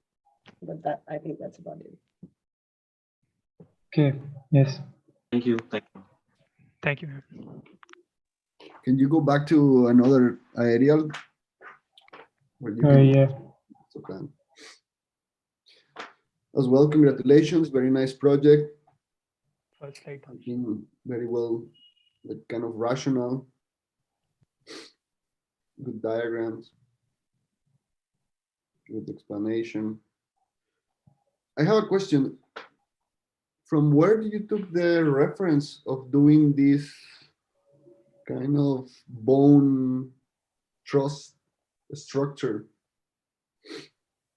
that is carrying your bridges, the brick bridges, like kind of your main podium, if we can call it like that? Yes, so initially we had taken an arched volume to act as a support for these bridges. So after that, we had used the Topos plugin to optimize them. And through them, we got these trusses, which we had for our bridges. For instance, do you think that is an element that you like? I was wondering because I saw different kind of columns, like in diagonal or truss. Then I feel that was not necessary. No, I would like to see maybe like the columns super straight, like following the grid with your base, and let the whole shape of the space clean. Like because I'm seeing again. We also gave those kind of columns as they were generating surfaces on which like there could be exhibitions or projections for art installations. We thought they would be for all those things as well.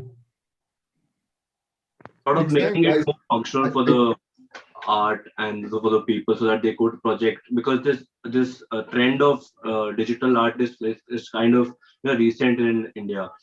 So you're providing surfaces and making it integrated into the experience. I think that was something that we took a call on. Well, to me, like, I think everything is great. I like the project. Maybe I don't like a little bit the way you treat the glass facade, but like I'm seeing this like exaggeration of the shapes in the columns or a structure that could be minimal. So maybe next time, like, try to always to find this balance when you are designing. It's very important, right?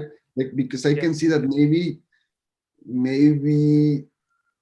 you can do I don't know, like a frame space in that bridges that are connecting with your kind of elevate garden or urban space, and maybe you can use it as like a stairs that you can go up from the exterior, right? Rather than to see this like a bone, like I don't know, the structure. But in general terms, I think it's nice. I think Mariana is right. Like, I was like quite excited because in this view, I see a little bit red, and as well, like, you know, for instance, I am a Mexican, and colors and texture and the materials, how we use the materials and express more. I was thinking that it was going to be a little bit more like that in the interior, but well, in this area, I think it's very nice, and well, that's it. Thank you. Thank you. Thank you, sir. Thank you, sir. Thank you, Group 3. Hi. Group 4, are you ready? Yes, sir.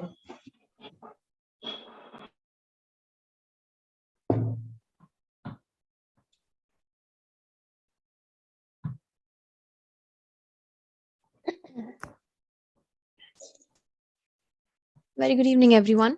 I am Muskan Sandhu from Group 4, and these are my teammates Arman Kashyap and Kamal Kaushal. And we are here to present the Expo 2021, a building emblematic in times of today, such a time where the climate crisis has taken a catastrophic toll across the globe in the year 2021, and probably many more to come. Our vision is to introduce an expo in Delhi as a global modern icon on the climate crisis. This year's disasters are proof that the climate crisis is intensifying and that the window is rapidly closing to prevent changes that would transform life as we know it. The realization of this in every individual is imperative at this point in time. And for that realization to strike, every individual should experience what this climate crisis is, figuratively, not literally. Thus, keeping the theme central to this, the Expo 2021 will generate this awareness respectively in each visitor about the current conditions of the globe and a world we're heading towards year by year, disaster by disaster. This Expo will trigger the severity of this crisis condition within each individual by a medium of experience through landscaped environments throughout the site, sandwiched between our built structures. Primarily, it will be iconic in addressing the climate crisis by bringing into life ecosystems, terrestrial and aquatic, which will serve as a reminder of the world that we will leave behind and one that we're heading into by demonstrating the ill impacts on these very ecosystems in the landscape. As a part of the workflow, we started by charting out a timeline on the major events defining the climate change patterns to understand their progression, their interdependence, and moreover, the alarming trends in their frequency of occurrence.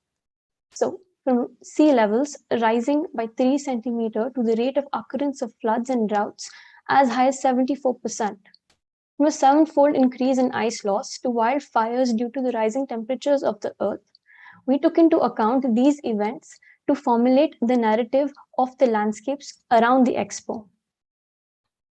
We summarized our data to arrive at the 7 prime effects of climate change on the ecosystems, which were breaking of ice, rising of sea level, droughts, forest fires, deforestation, degradation, etc. Thus, we designed our pockets of landscape spaces in such a way that they raise awareness about these 7 headings. We adopted a methodology of abstraction and representation of the defining characteristics or the feelings of these very events to translate into the space. In abstraction, the salient features of some of these events are reinterpreted in such a way that the space hints of the actual experience in the happening of that event. For example, an art display present underwater is an abstraction of the events of the event of floods. While on the other hand, representation, the spaces were designed in such a way that they included a more of a visual outline of these events, hence increasing the awareness. Be it a drought terrain through the imagery of cracked land as a visual cue for the same, or even a forested region to bring out the contrast in spaces. Thus, these abstract representations were activated on site through open displays, art galleries, etc., as well as circulatory pathways, either passing through them or getting integrated within such a space in itself. Looking at the site as a part of a bigger context, we realize its potential for spreading awareness. At a macro scale in India, Delhi being a transit hub for many modes of transportation, and also it being a capital, has a higher flux of people at play at all times. At a smaller scale, adjacency to the airport, being located at the node of NH48 and UER, increase the site's availability to the public, consequently the site's potential to create awareness. The following diagrams represent the translation of our concept onto our site. We start with the site boundary. The site will play host to an expo block with galleries, art displays, experiential halls, etc., a commercial block with restaurants, retail, and co-working spaces, and a main entrance block as a gateway for the massive footfall. Paths connecting the entry point of the site to the access point of both the blocks were laid out to constitute the primary circulation. After which, paths to increase the connectivity and walkability in the site were laid out to constitute the secondary circulation. We carved out our experiential landscapes from the land pockets sandwiched between our circulation pathways. These spaces were not placed on the primary circulation itself because we didn't want to force the public to experience this, but rather are placed along the circulation so that they have visual cues to attract users to them. Further, these experiential spaces are activated to program inclusion. This is a legend for the spaces we designed. These spaces include the 7 summarized prime effects ranging from the breaking of ice, rising of seawater, to forest fires and loss of biodiversity. We will talk about these spaces in detail later on in this presentation. The chunks of massing constituting the public and the commercial block were placed in such a way that they are independent of each other in terms of access and use. More so, they were pushed towards the western edge to shield the landscape spaces from the harsh summer sun. We introduced bridges in the massing to increase connectivity throughout the build-up. The bridge 1 loops into the expo block itself, whereas the bridge 2 connects the public and the expo block. A particular language is introduced to tie up the whole mass together. This language also acts as a facade. Furthermore, it extends into the building to form the structure of the building, which we will elaborate on further. Thus, coming to the site circulation in the larger context, we worked out the following. There is a proposed road dividing site A and site B. A road branches off from this proposed road to site A for main site A drop-off and turns to into a site B drop-off and finally loops back into the proposed road itself. To allow this road to turn into site B at road level, the proposed road is dropped, creating a small underpass to minimize traffic intersections. A site B is used for surface parking, and a shuttle shuttle service has been provided for transporting people between site B to site A. The cab drop-off has been placed at the far end of the site B to eliminate the possibility of congestion at site A drop-off. The dotted blue lines depict the pedestrian traffic on the overhead bridges. There is a pedestrian entry into the site A via overhead bridge connecting site A and site B. The visitors get a trailer of the Expo from this connecting overpass. The site plan allows us to understand the relationship between the built and the unbuilt, where we have actively made an effort to retain most of the green patches that exist on the site. The ground floor houses most of the activities like retail, F&B services, galleries, spaces for exhibitions to be set up by countries, such that they are in close proximity to the landscape experiential spaces and can activate them at certain nodes through function. The interstitial spaces between the activated landscape experiential areas and the buildings have been treated with different levels of porosity in terms of daylight, access, and vision. As discussed earlier, these experiential spaces consist of characteristic features from events like breaking of ice, forest fires, deforestation, rising sea levels, drought, etc. Looking at the individual plans, the exhibition block features a closed circulation loop with multiple exit and entry points. It contains 3 levels of exhibition spaces with galleries, display areas, experiential halls, display of art, etc., and pocket of retail as well. This block strategically shields the experiential spaces in front of it from the harsh summer sun from the west, making them pleasant open areas in themselves. The second chunk of mass, the commercial block, contains 4 levels of cafes, retail, seminar halls, co-working spaces, etc. This block is aligned such that it gets in north light, naturally lighting up the internal spaces. This block is supposed to remain open all throughout the year and is independent from the Expo block in terms of function and even means of access. It even houses an theater that has separate entrance. The entrance block contains simple F&B functions alongside security access with additional offices, meeting rooms on the upper level. Thus, these 2 blocks get amassed by experiential landscapes along with ecosystems while integrating the function into concept. For the sake of understanding, we took these systems and clubbed them together to form 3 major chunks, majorly separated by primary and secondary pathways. The features of each space resonate with certain attributes that we set out to attain via abstraction and representation of the aforementioned events. Breaking of ice is represented by a fragmented ramp in plan connecting a series of multi-level spaces. The ideology behind the same was that the users should feel a slight disorient or displacement while moving along that path that gets oriented along different directions to tap into the feeling for the same event. Functionally, the ramp contains nodal points that are activated by 3D art display areas to raise awareness on the same. The circulation paths forming the breaking of ice ramps lead to an underwater display hall, the rising sea level. The glass ceiling on top with little or no acoustic insulation allows the visitors to experience flowing water on top such that it sets the tone of the fear of rising water while they glance through the exhibits. The region of drought or the maze is an open to sky display that captures the drought lands through visualization of cracked land and an experience of the same. The site for this experiential space was chosen after radiation analysis had been carried out annually, as we can see in our diagram, and the path that was receiving the maximum radiation throughout the year was chosen to actually create a sense of scorching heat of these lands. The playscapes are representative of the hardened and abandoned lands after deforestation. Little or no landscaping has been done in these large open areas to amplify the effect of deforestation, degradation, loss of biodiversity. Coming to the structure of a building, we conceptualized it in such a manner that the supporting elements gracefully emerge from the facade, thus exposing the skeletal framework to the landscape environment. We took forth the idea of structural expressionism, wherein a truss-like framework runs throughout the building, extending its support all throughout whilst manifesting the facade of the building. This system can be broadly divided into 2 structural components, namely the rib structure and the skeleton. The rib structure. The bridges connecting the different masses together are supported by these rib structures. As their sections depict, it basically holds the slabs by having a larger area of support by slanting interconnected members. The skeletal structure is what holds the bigger masses throughout the site. In order to generate this supporting skeletal framework, we went forth with topology optimization, where we were able to derive a basic geometry for these members. The color codes in these diagrams shown represent the conditions of the domain, load, and support respectively for different portions of the building.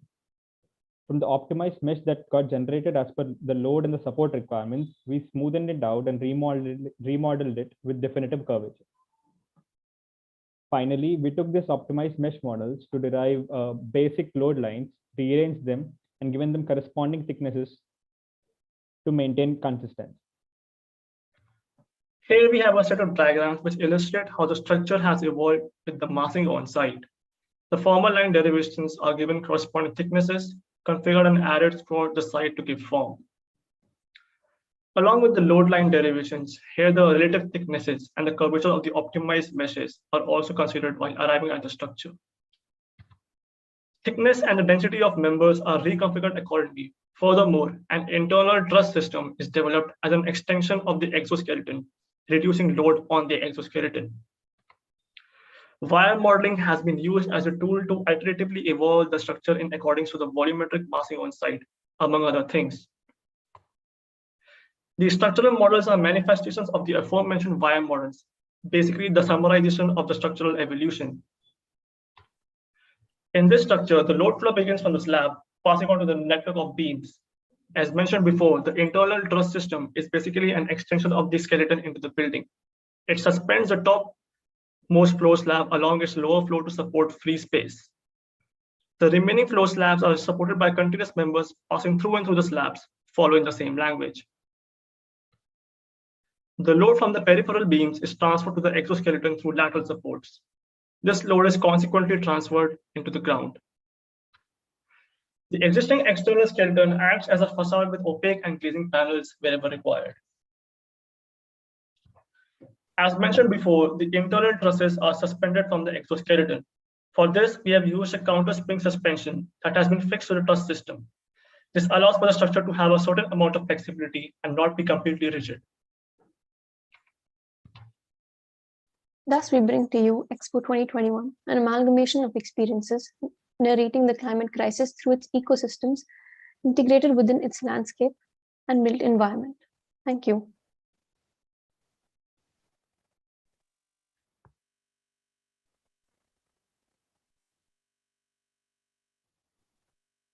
Edgar, do you want to start or should I? Please, you. Yeah, okay. So obviously, congratulations on the project, on your graphical elements and the project itself, especially the graphical elements are very good. I like that you took climate change on board, and maybe we can start with that. Since you took that challenge and that was the main driver of your project, it would be very interesting to address what actually Edgar noted in the right beginning, which is the difference between 2005 and 2021. And since you're talking about climate change, you could actually address that on your project, which is the analysis of the density of built land and unbuilt land. And you could have taken this on board. You would have done a lot of points. Since you're dealing with climate change, it's not just climate, it's also the density of built area, okay, which also in fact implicates climate change, so on and so forth. So that would be something that you could have, and you still have time even to bring that subject and to say that this was helping you on your project.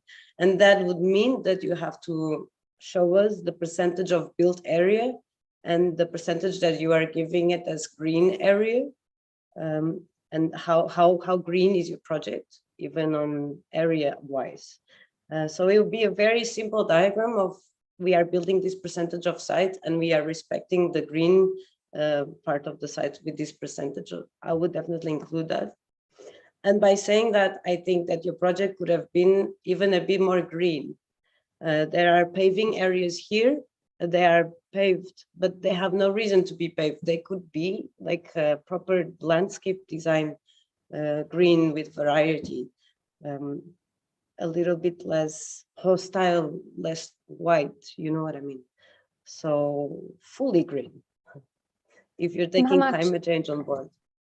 Mariana, do you think that I can like say Yeah, of something course. with you? Just in this project, you know, I need to be very honest. I thought that your project was about these different gardens, but I'm seeing that you took something kind of Voronoi and put it together there. So to me, it's just personal. I'm saying like, it's so nice that you know how to use the softwares, you understand things about architecture, sustainability and blah, blah, blah, but I'm not seeing it in the project. And it's quite sad because like, to me, I don't like these kind of shapes. I'm against that. Somebody else did it already 10, 12 years ago. And I don't know, like, I was thinking, like, imagine that you take out all this structure that I think is not even matching with I don't know how to say, like, seems that you did a structure and then you start to cover it and then put the program and that's it. But the narrative is about your gardens and how, like, the this phenomenological approach of different scenarios, trying to explain what's going on in your country, but I'm not seeing it. And I think would it be very nice to have this top view with your gardens, rather to see the whole structure floating there. And as Mariana said, all these white elements. Of course, you have certain momentums that are nice when you see this spine together, and then you have like a hallway. But I think, like, to me, I was feeling like you sell the idea of the garden so good that I'm now disappointed. Yeah, because you took a very noble cause, which is the climate change cause, but it's also a very dangerous one because we still don't have an answer for that. So it's kind of a dangerous field. So I think our expectations went really high when you said, I'm addressing this. You're like, okay, Yeah. noble cause. And then your expectations go super high. And then I see a lot of pavement areas that don't need to be paved, for example. I think that's the only, but it's good that it took the cause. Ma'am, so as for the pavement areas, or like why did we even not just have greenery throughout the site? Like why even touch it in the first place? So when we started out with the project, it was about generating a contrast, or like, you know, bringing that realization among people that, okay, on this side we have the regular, say, the ecosystem, the forested lands and, you know, the water bodies, and this is the land that you're heading towards. So that specific chunk where we see these 3 paved areas, it's to bring that realization that, you know, that's degradation, that's your basically what happens post deforestation. So while our prime focus was, yes, on our landscape and what encompasses our building, it was a lot of back and forth between trying to achieve a large span structure and at the same time work this through with it. Mm-hmm. And can you go a bit to the interior so we don't hit you so much on the landscape? For example, the technical drawings were very precise and it showed a lot of knowledge. The way you took topology optimization was also very interesting. You did have also the same mistakes that the first group had, which is mega nodes. But for example, you're having your mega node on your base, which is good. It's connected to Earth, it's the bigger node. But be careful also, sometimes this one is correct as well. So you have bigger nodes on the base and then it goes thinner to the top. So that was also smart. Sometimes you have, again, oversized nodes like the first one. And I think this is a software giving you, but you can refine these nodes. Okay. But yeah, apart from that, congratulations on the project and on your technical knowledge as well. Thank you, ma'am. Yes. Thank you, sir. Thank you, ma'am. Thank you, ma'am. I mean, I don't try to be hard on that, but like, it's good to know when you are younger. I had the same mistakes when I was younger, just like, and I don't know, like, as Mariana said, like nowadays, when you get a little bit more knowledge and listen to other people who knows a lot of things and and you get like a little bit more wise. For instance, what Mariana said about the sustainability is, for instance, it's a topic. Man, I'm now 34 years old, and I don't like to touch that, because as an architect, is a very thin line and delicate. Because let's say that we build, and we are already building, we are already creating pollution, right? But as well, that comes with an idea of, okay, I'm gonna do this like a super sustainable building and blah, blah, blah. But then you go to eat, and then with your friends, and you know, like, to get your plate in the table is creating pollution. To get a bottle of water is creating pollution. So it's very hard, no? So I think that 100%. When I'm trying to get into that idea of how to be more sustainable, my perfect scenario is just to put more green, to bring the nature into the building, and of course try to don't have like this dead material, let solid, and because sometimes and it's good. I think this is a nice opportunity for us to tell you, because for instance, Mariana, I know that is in Zaha and I'm in math, and sometimes we have these like cavities for a structure of 5 meters, because we need to like have a span so big. And you know, as a human being, an architect, sometimes I say like, oof, like how I can deal with it, you know, how I can reduce this amount of matter in the buildings is very hard. No, so like in my personal approach is always trying to minimize the areas without use, and to bring more green and more natural light. And I think it's something that we should all have more in consideration. Like, I know that before we have it, but nowadays it's even more like it's harder, no? And you need to go more to the point. And yeah, so my thing saying like I didn't like the shape of the building is because I don't know, I thought like it's too much. But if you have your 4 gardens, you will give it even more. So I just don't, I'm saying this because I don't want you guys to think that you are a bad architects or whatever. No, it's great. And it's nice to see how people around the world, in this time in India, like are explaining these kind of things, and how you approach the architecture and your vision. But as well, to us, I think it's necessary for us to tell us the reality. All right. Yeah. And it's obviously very challenging when you think like we are the architects, and we are looking at this climate change and the problems, and we are almost the villains here, right? Because we are the ones building artificial materials and artificial spaces. So it is a very dangerous subject for us architects to take on this subject. And that's why, like Edgar said, also my first instinct is let me make it more natural as I can. So what's the percentage of artificial that I'm gonna give them? But we are the real villains of the climate change. We are the ones saying, I'm gonna build. Maybe all the humankind, we are the real bad boys, but like, we are trying our best, each one of us. Thank you. Thank you, Group 4. I think that definitely was a brave attempt on your part to discuss this, and also it's good to see the debate around climate change and how like important our role as architects in the entire process, how we can do it.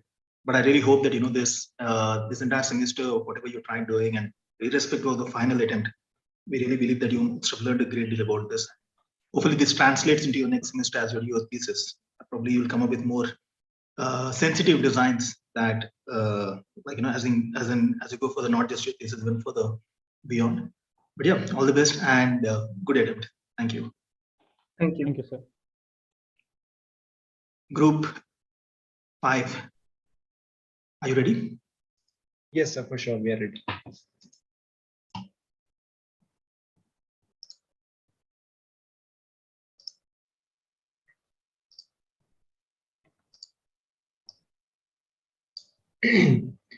Good evening to one and all. I am Nishant, and along with my group mates Arjun, Mukhil, and Yash, would like to present our design, The Populace.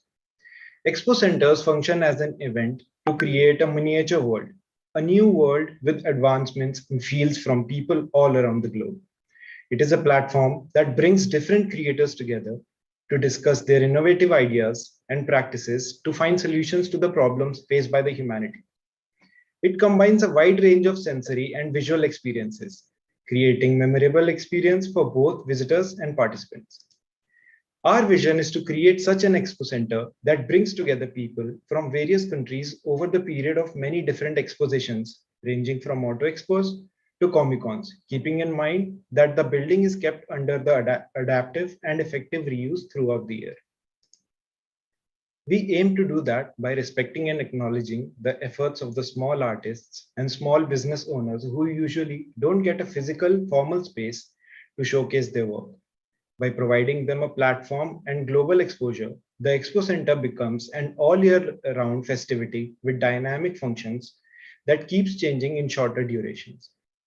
This creates a two-pronged approach, which not only makes the Expo Center more lively, but also supports smaller artists and entrepreneurs and promote them on a global scale.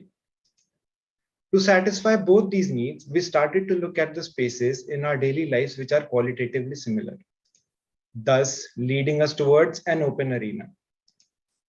This intent guided us to create a datum for our design in the form of an open arena. Placing our datum in the center further guided us to shift all the built mass towards the edges of the site, which generated a hidden character for the arena. The blocks were then carved out from the extrusion, identifying and keeping in mind the vistas and from the site. The masses were further defined by plugging in our area program, responding to the immediate context of the site. And to generate a sense of curiosity, we chamfered punctures within the blocks, not revealing the entirety of the central space and at the same time giving people just a glimpse of the central arena from the outside. As we move towards the build form, the building edges and the sunken courtyard edges are framed by the seating areas, which are wrapped around by the dense landscape shrubs and scattered trees to provide shade for the seating spaces. To reach the site, the visitors turn toward the proposed road. We take them underground and then bring them back up to the drop-off. The entrance block blends seamlessly into the landscape, keeping the pedestrian circulation unhindered on the site. The entry block opens onto a landscape area which leads the visitors to the expo through multiple pathways, providing multiple accesses to the central space, which gives the visitors the freedom to meander through pathways between different building blocks. The first set of blocks, the auditoriums, sit right in front of the entrance block, followed by the retail and the F&B, the northern edge of the site, the small exhibition, the museum, and the admin block placed along the southern edge of the site, while the larger exhibition block acts as an anchor towards the western side of the site. The entrance edge of the site is serenaded by a shallow water body which runs along the underpass edge and breaks off to wrap around the berm which is along the entrance block, infusing an element of tranquility to the site. Upon entering the site, one steps down directly into the open arena, which gets revealed as one gets further and further into the site. The central arena serves multiple purposes as a venue for a wide variety of functions, ranging from concerts and stage events, where a large open gathering can be easily facilitated with paths at higher elevations in the form of ramps and bridges, and which would allow the visitors to experience the event from a different perspective. Informal exhibition kiosks, large number of small-scale exhibitions for local artists, small-scale business owners, and students, providing them with a platform on a much larger scale. Large-scale installations and/or pavilions could be installed to showcase artworks which might not be possible otherwise. This arena could even foster food festivals and similar events like Comic-Cons to create an inclusive space, and even other outdoor exhibits, which consequently allows effective and adaptive use of the arena. The ramps tie the three rear blocks together, climbing up from the entrances of the two blocks on the side to the upper level of the longer exhibition block, This ramp provides an additional point of view to experience the site from a different perspective altogether. The western long exhibition block exits into a pocket with a small exhibition service entry towards the east side and to the sunken courtyard stepping down to accommodate the back of the house for the museum under the exhibition space.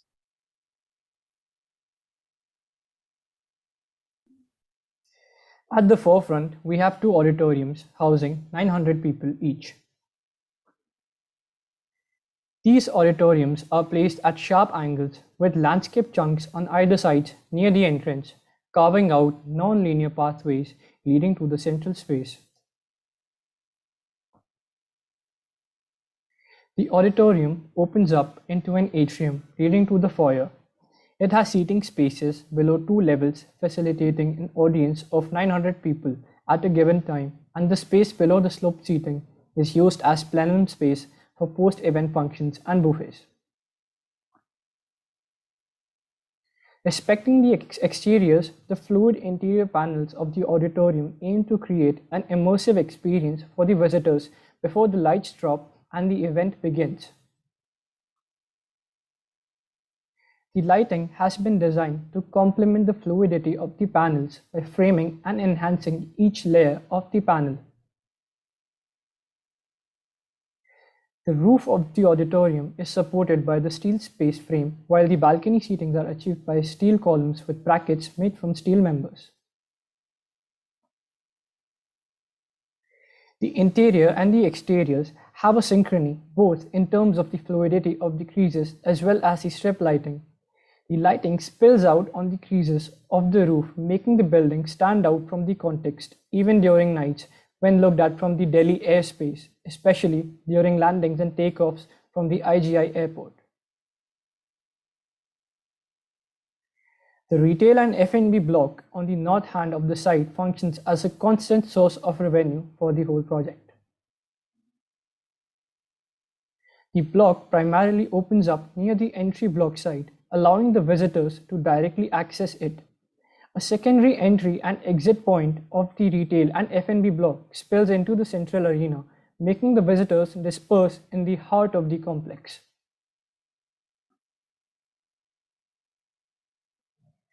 Along with housing numerous shops, cafes, and restaurants, it also features a double-height deck which functions as a vantage point to the airport, reminiscent of a childhood elation to look at airplanes land and take off. The bridge spanning between the retail and large exhibition space creates a semi-covered space for the visitors to take a break and a rest and sit around the landscaped arena and the landscape seating space. The large exhibition is occupied the western edge of the site. The block is spaced strategically such that it takes advantage of an existing slip road as a service entry for the Expo.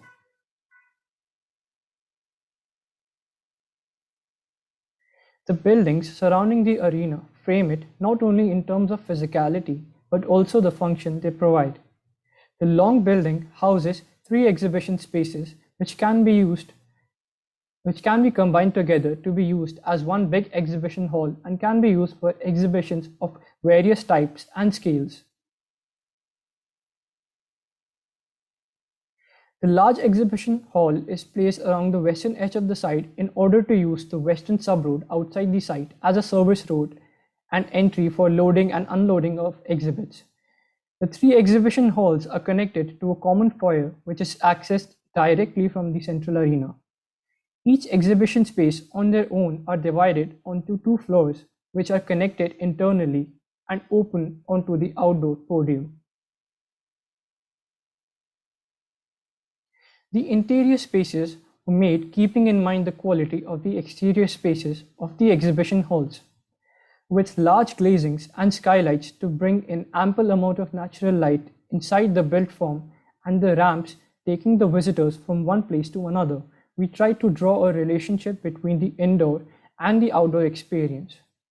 Timber has been used in contrast to the wide variety of materials of a white color palette to highlight the ramps and the ceilings, bringing out an aesthetic contrast in the materiality of the interior exhibition space. The central hall of the large exhibition block opens up onto the central podium, which is linked via ramps on either sides connecting the retail and F&B and the small exhibition block. The podium also looks towards the airspace where flights can be seen taking off and landing.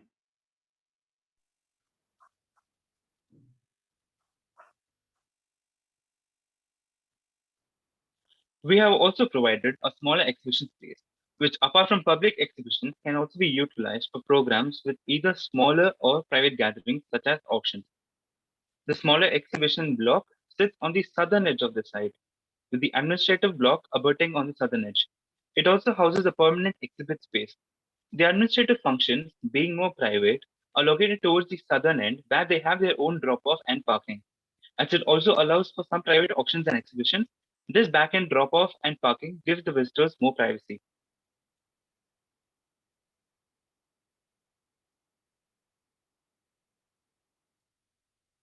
The museum under the ground is accessed by two sunken courts placed on either side of the building.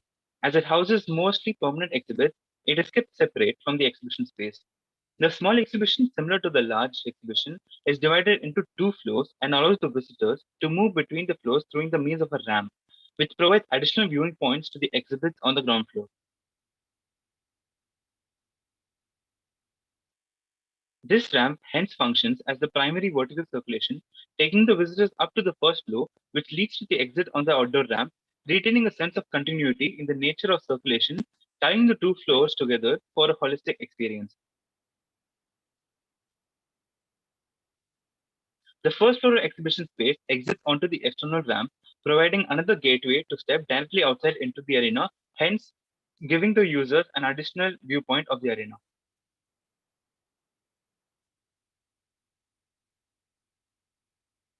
From smaller to larger exhibitions, the spaces can hold exhibitions of any scale when used in tandem with the arena and/or the large exhibition space. The presence of large glazings and strip-roof lighting illuminate the space, enhancing the contrast of the wood-textured false ceiling against the tranquil white marble on the floor.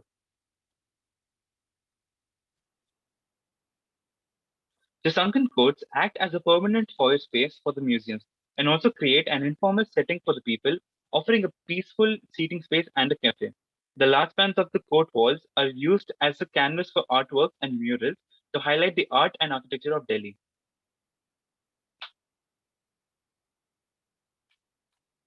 The roofs of all the exhibition spaces are supported by steel space frames, which are further supported by concrete columns. The intermediate floors of the exhibition space is a metal deck slab supported by steel trusses and the same concrete columns.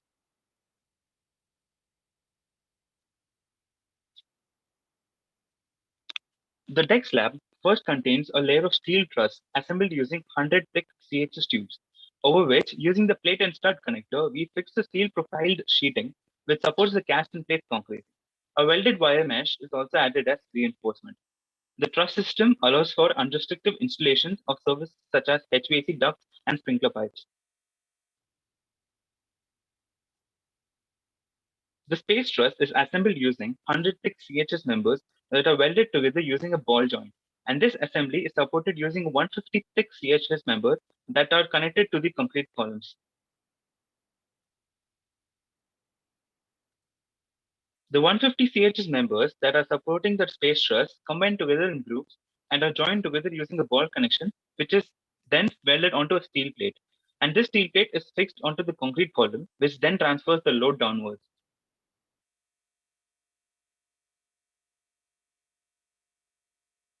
The presence of a water body near the entrance edge of the site serves as an example of the fluidic nature of the design.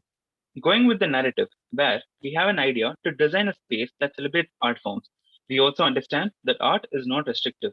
Hence, we wanted to design a form that follows fluidity, which seems to emerge and disappear without any restrictions, to create a form that serves as a new icon for the city of Delhi for long after.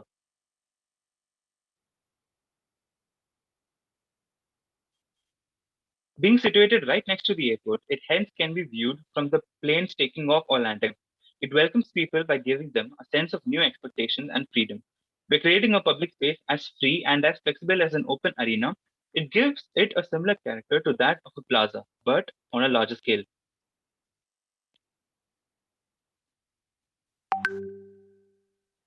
Good evening, ladies and gentlemen. This is your captain speaking. If you'd like to kindly look towards your left, you will be greeted with a wonderful sight of the latest icon added to the city of New Delhi, the populace. If you do have some time to spare, I request you to visit this expo during your stay here. Here is a short glimpse on your screens of what you will be experiencing during your visit to the expo. Thank you for flying with us and have a nice day.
Thank you.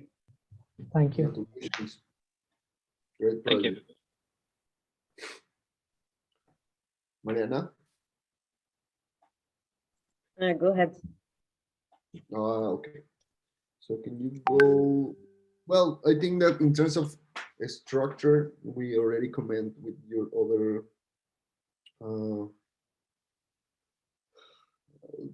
teams, and I don't know. Like in terms of in this project, I'm just gonna comment about the design and a little bit of the flows and the tension of the geometry. I think like it's in certain moments the direction of the geometries is clashing, are not the smooth, and I can see there is a lot of concrete in the ground floor. Maybe the ground floor could be a little bit more transparent, right? And can you go to the interior? I want to show you something.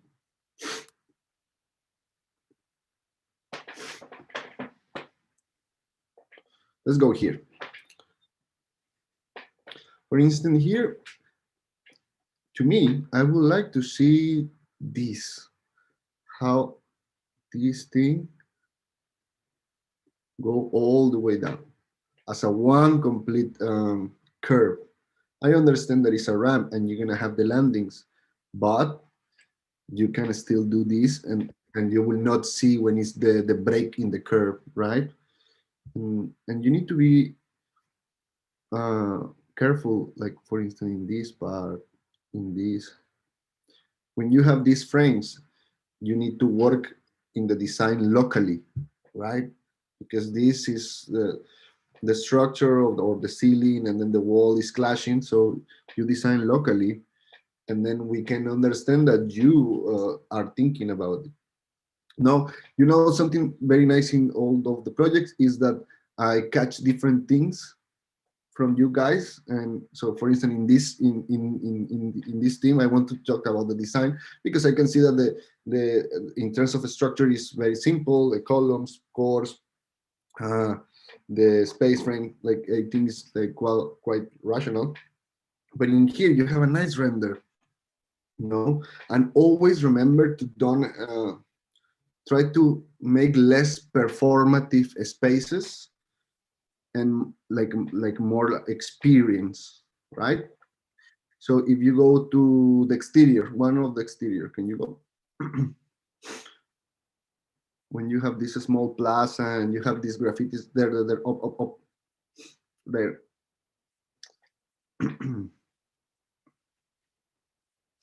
For instance, the same goes for here.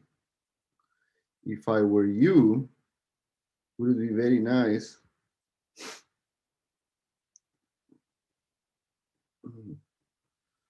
to see, wait,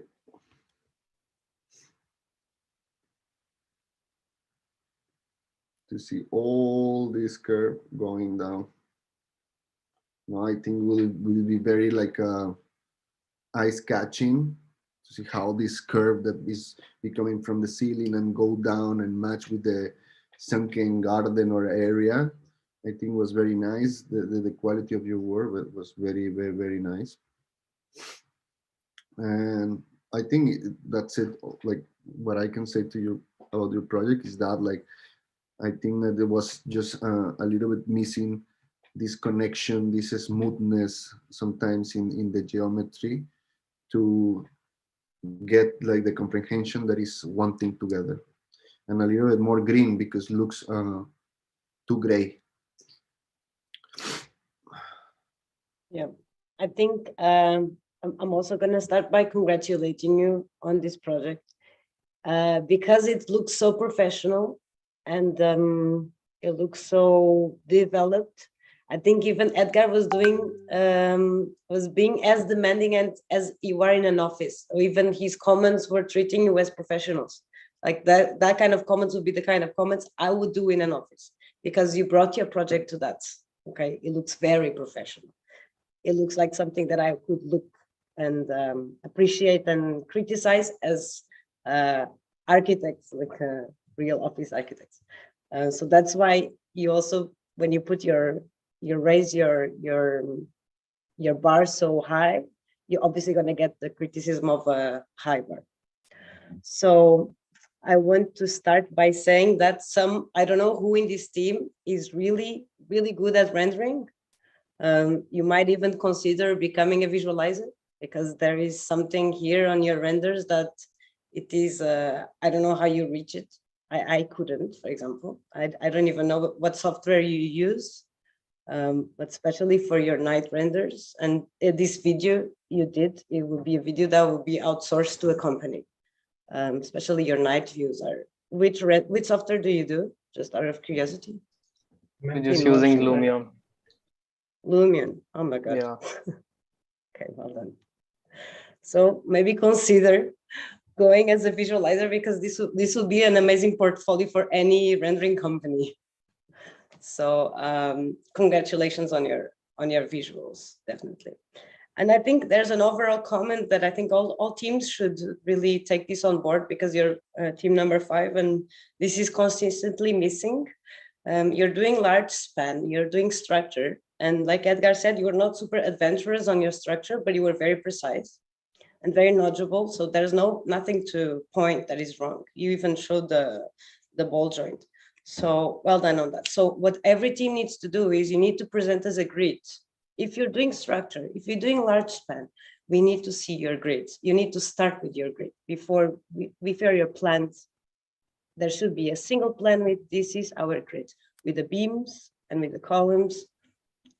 For example, you could even have it on dashed line, because when we see columns that are flying around and they have no connection between them, I'm a bit lost. I am trying to find out the rule, and you should tell me the rule is this, and this is their connection. So every team that I have been seeing has been missing this. So make sure you start with the grids, since you're doing large span. And that's it. Congratulations. About the structure not being that extreme. So when we were making the structures of each of the building blocks that we have, so when we were designing that, we did not think that there was a requirement of a large span, such a large span to put such a large span members in there. So we decided to go with a simpler structure that would ease in the cost of construction in a practical sense. I mean, that was not it's not a bad point. It's a good point. Yeah, it's great. For instance, sometimes when I have certain particular, someone Someone can mute. Thank you. Maybe in your small axis, can I see your axis when you show a bit the structure and how it works with the interior, with the slab, with the facade? I think you have it there. It's more section, 3D section.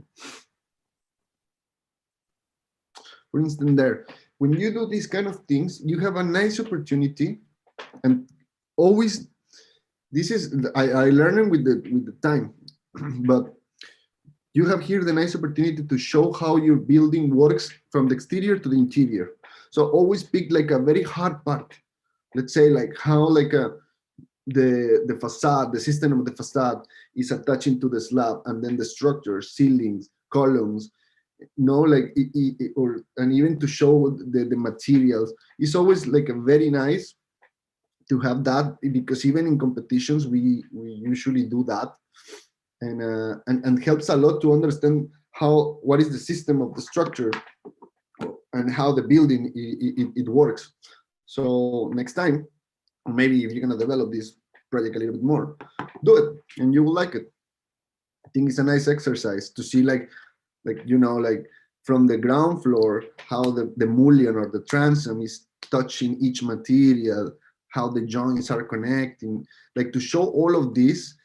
Talks about like of course about a mature architect, but as well about somebody who understands that our job is more or less organizing the spaces through the whole process of a building, right? From the design and the construction, no? So knowing that, like if for instance, if you show me like that the tiles from the ground floor are attaching with the joint of the curtain wall, and then the slab is like all these like systems working together beautiful. Like for instance, Norman Foster used to like always do these kind of things, well, and a lot of other bunch of architects. But for instance, to me, like I always see like what they do, and I think like that will be to me very satisfying to see people at your age doing that. Will be amazing. So maybe next time you can try to do that. Sure, sir. Yes, sir. Sure, sir. Sure, sir. Thank you, you, Group for 5. such constructive comments. Thank you. That's well done. And before we move further, Edgar and Mariana, would you like to take a small break? Oh, it's been we didn't realize the time. We have 2 more groups to go, but if in case you would like to take a small 5 to 10 minute break or something. Yes. Do you want to continue, or what do you prefer? We have 2 more groups to go. Okay. Edgar, are we?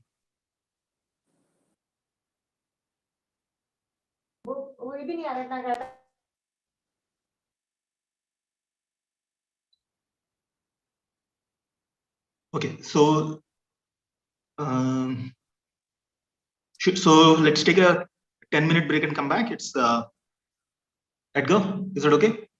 Let's meet in 10 minutes. Okay.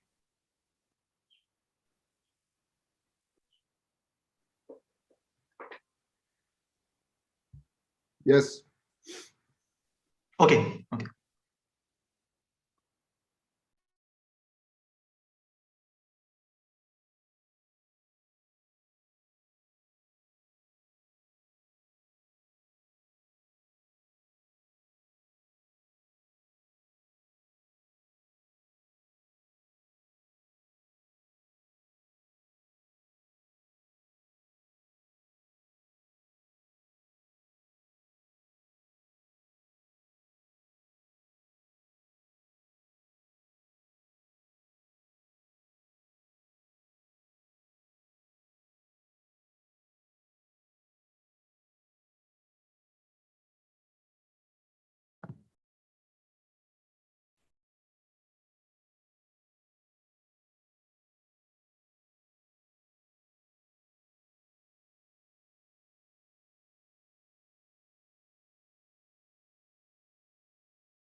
Group 5 here. Group 6. Group 5 is just done. Sorry. Yeah, I'm sorry. Yeah, and let's wait for Edgar to. Yeah.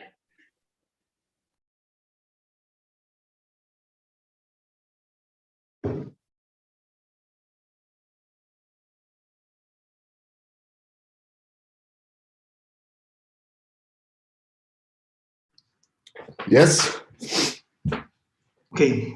So welcome back, jury and students. So we have Group 6 with us. Who'll be going next? Are you guys ready? Group 6? Yes, sir. Great.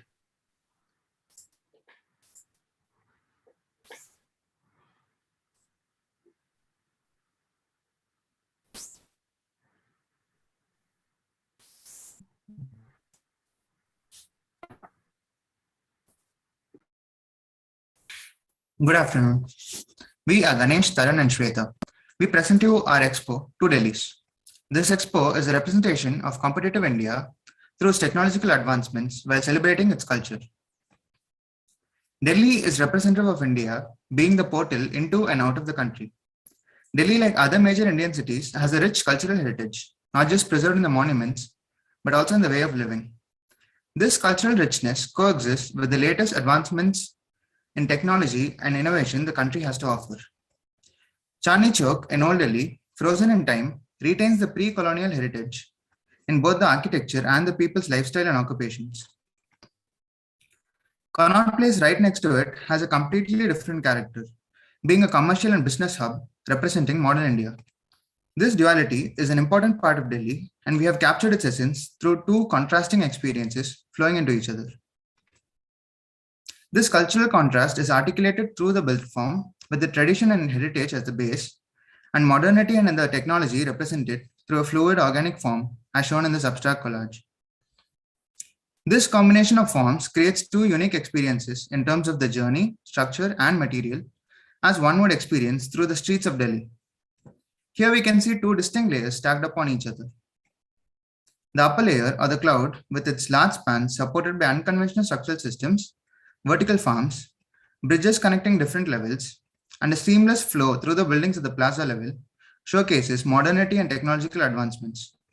The lower layer, or the base, representing the cultural heritage, takes cues from traditional architecture, with semi-covered verandas and courtyards acting as pre-functions for the buildings, and a series of linked courtyards acting as the primary circulation. The use of traditional building materials like terracotta and stone, while encouraging their use, further elevates the experience. The essence of the contrasting experiences is captured through one of the exhibition blocks that indicates the kind of variation in experience that we wanted to bring about with each level. The topmost level is a 7-meter deep roof structure that allows a usable vertical farming gallery space within it, making the space experiential and showcasing the technological advancements in the field of agriculture as well as material and structure. The intermediate level emphasizes the idea of flow within the form, connecting all the buildings through a green walkway as the image shows. The walkway creates connections from intermediate slabs to roofs, plazas, or the ground level. The experience of being surrounded by glazing also creates an illusion of a floating cloud-like roof, as the previous slide showed. The bottommost base is identified by an earthy terracotta panel structure. Adding to the traditional experience, a veranda at the entrance is used as a traditional transitional space occupied by stalls that promote local craft and make the inner edge interactive. To create the base for the traditional experience, we began with carving out entrances. The edges of the buildings are then chamfered to accommodate the large footfall. This view of the entrance indicates how the connecting bridges on top are experienced at the ground level. The traditional idea of linking courtyards as circulation spaces was used instead of narrow corridors. A large central courtyard branches into smaller ones between buildings, with a third type of courtyard within the building. The large central exhibition space opens itself up to celebrations and events.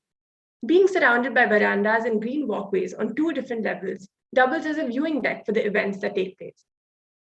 The central space is further sunken as an urban intervention, carrying people to and from the other side of the site. To make the sunken plaza a vibrant, interactive public space, a food market was introduced within it, as shown here.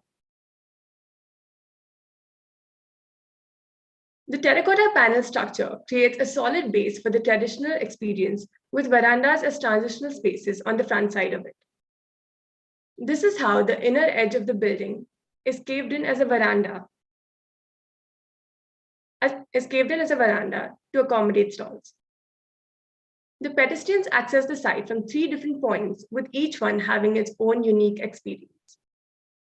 A fluid roof form was added to the base, generating a second level of experience within the site while creating distinctive spaces in every building as one passes through it. The roof form flows into different levels as shown in the image.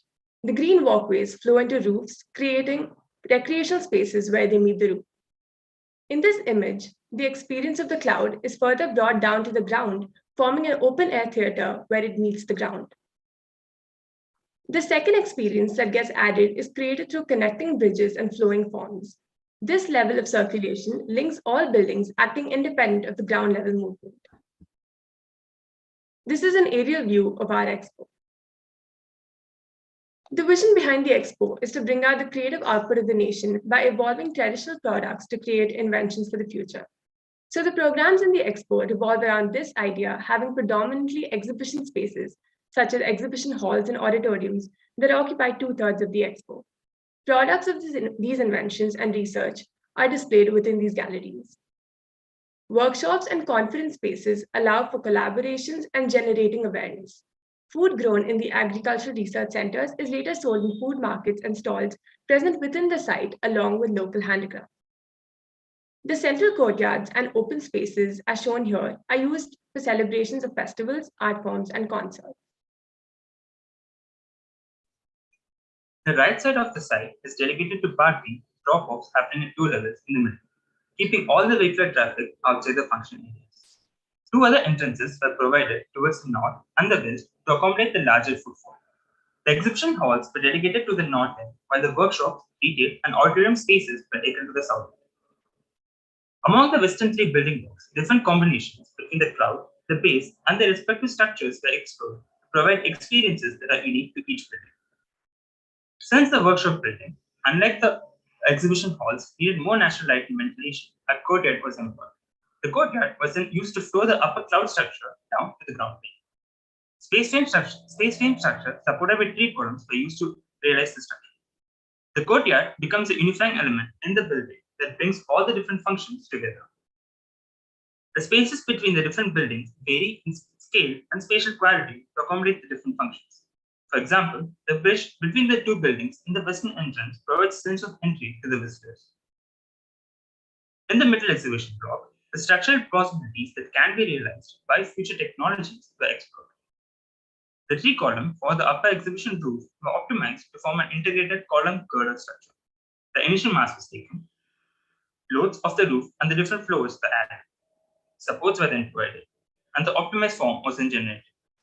The form was then later refined to create the final structure.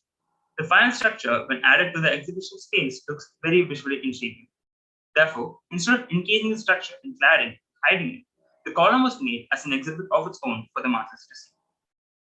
For the roof structure, the girder was taken into optimization. The roof and the slab loads were added, along with the supports. The optimized form was generated. This form becomes an organic verandale truss structure that follows the roof profile with voids that are large enough to become habitable spaces. So, the spaces were opened up to the public, allowing the visitors to walk through the roof form, creating an experiential hall that doubles as a gallery. The building has 2 primary structural systems. The upper roof system is supported by the cores and the 3 columns.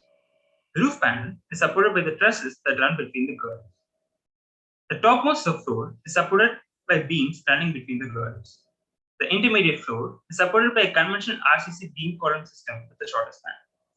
Aluminum framing was used for the terracotta floor cladding on the bottom and for the glazing on top. Curved zinc panels are used to clad the cloud structure. All the different structural systems are brought together to form a coherent whole, with each level having a unique character of its own. The courtyard between the 2 exhibition halls becomes an open exhibition space that acts as a buffer between the cloud and the base. In the first exhibition block, the base was removed and the cloud was allowed to form the bottom levels. In the first floor level, the building caves in, allowing the plaza to extend into the built mass. making it a part of the exhibition hall. The Expo, with its larger than life structures, can easily become alien and intimidating to citizens of the city, or be inaccessible or exclusive to some class of society. By deriving the form from the language of Delhi, the building establishes a connection with its people. This enables the building to be welcoming and inclusive to its visitors without taking away from the awe of its architecture, by bringing together two unique journeys experienced on the streets of Delhi. The Expo, rather than solely being a display for exhibits, becomes an exhibit in itself, setting an icon for Delhi, the portal for a new competitive India. It further imprints the image of a cultural heritage while giving us a glimpse of what the future holds. Thank you.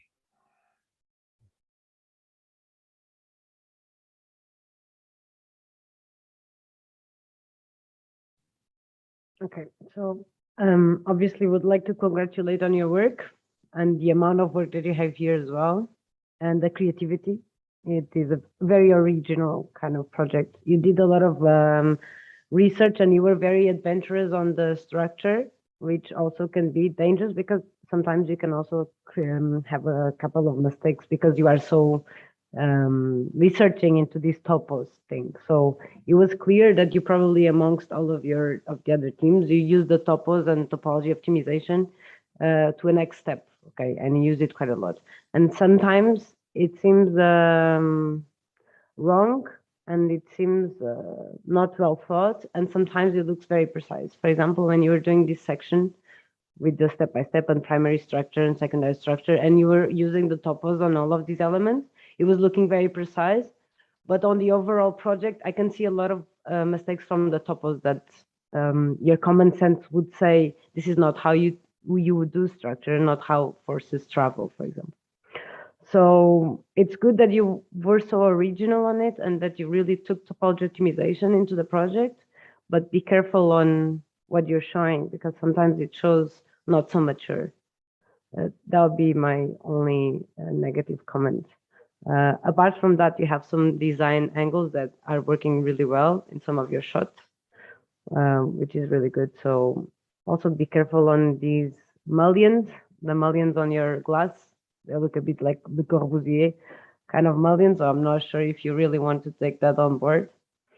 But apart from that, congratulations on the work.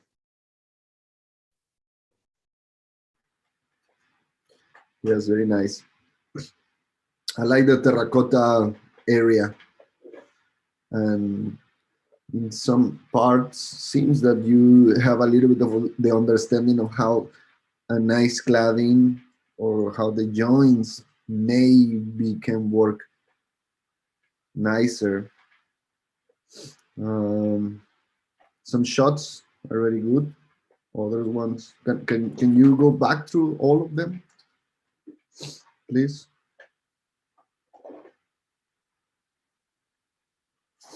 These, for instance, are it's quite good. It's very good.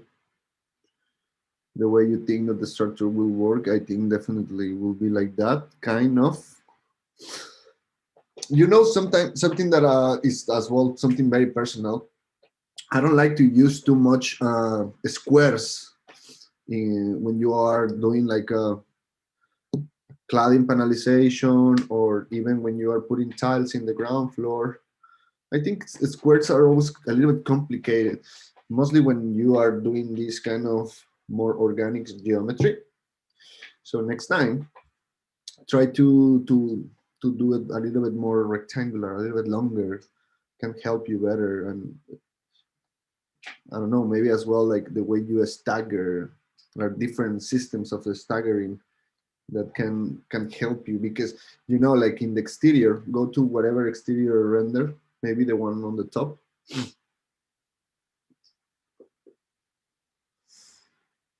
Like for instance, go back. Back. This is something that you shouldn't show. This is good. For instance, here, if you have like the cladding more in horizontal, your shape will look even bigger, no? So that will be nice to see, right? There as well.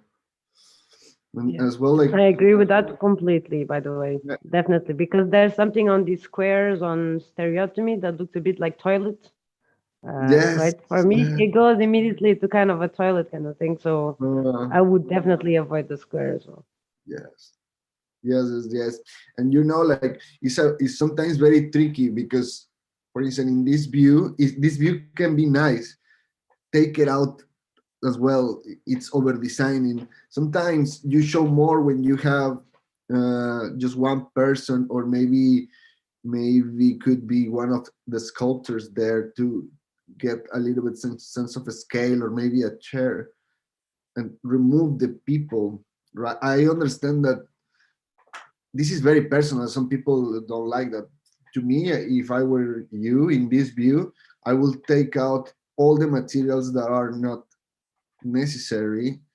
Like the mapping could be that you need to be very careful with these things, no? Because you're having a very nice angle, and if you don't show all the elements quite correct, then it's like that seems like you didn't care so much at the end of the day, but you care, right?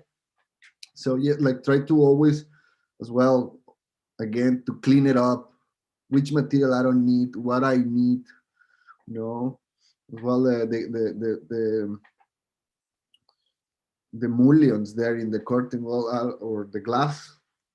Mariana is a bit right, like I think that should be better to have it more horizontal, no? Maybe very thin, or maybe silicon joints, and then you just have like a one division, because it seems that it's not high.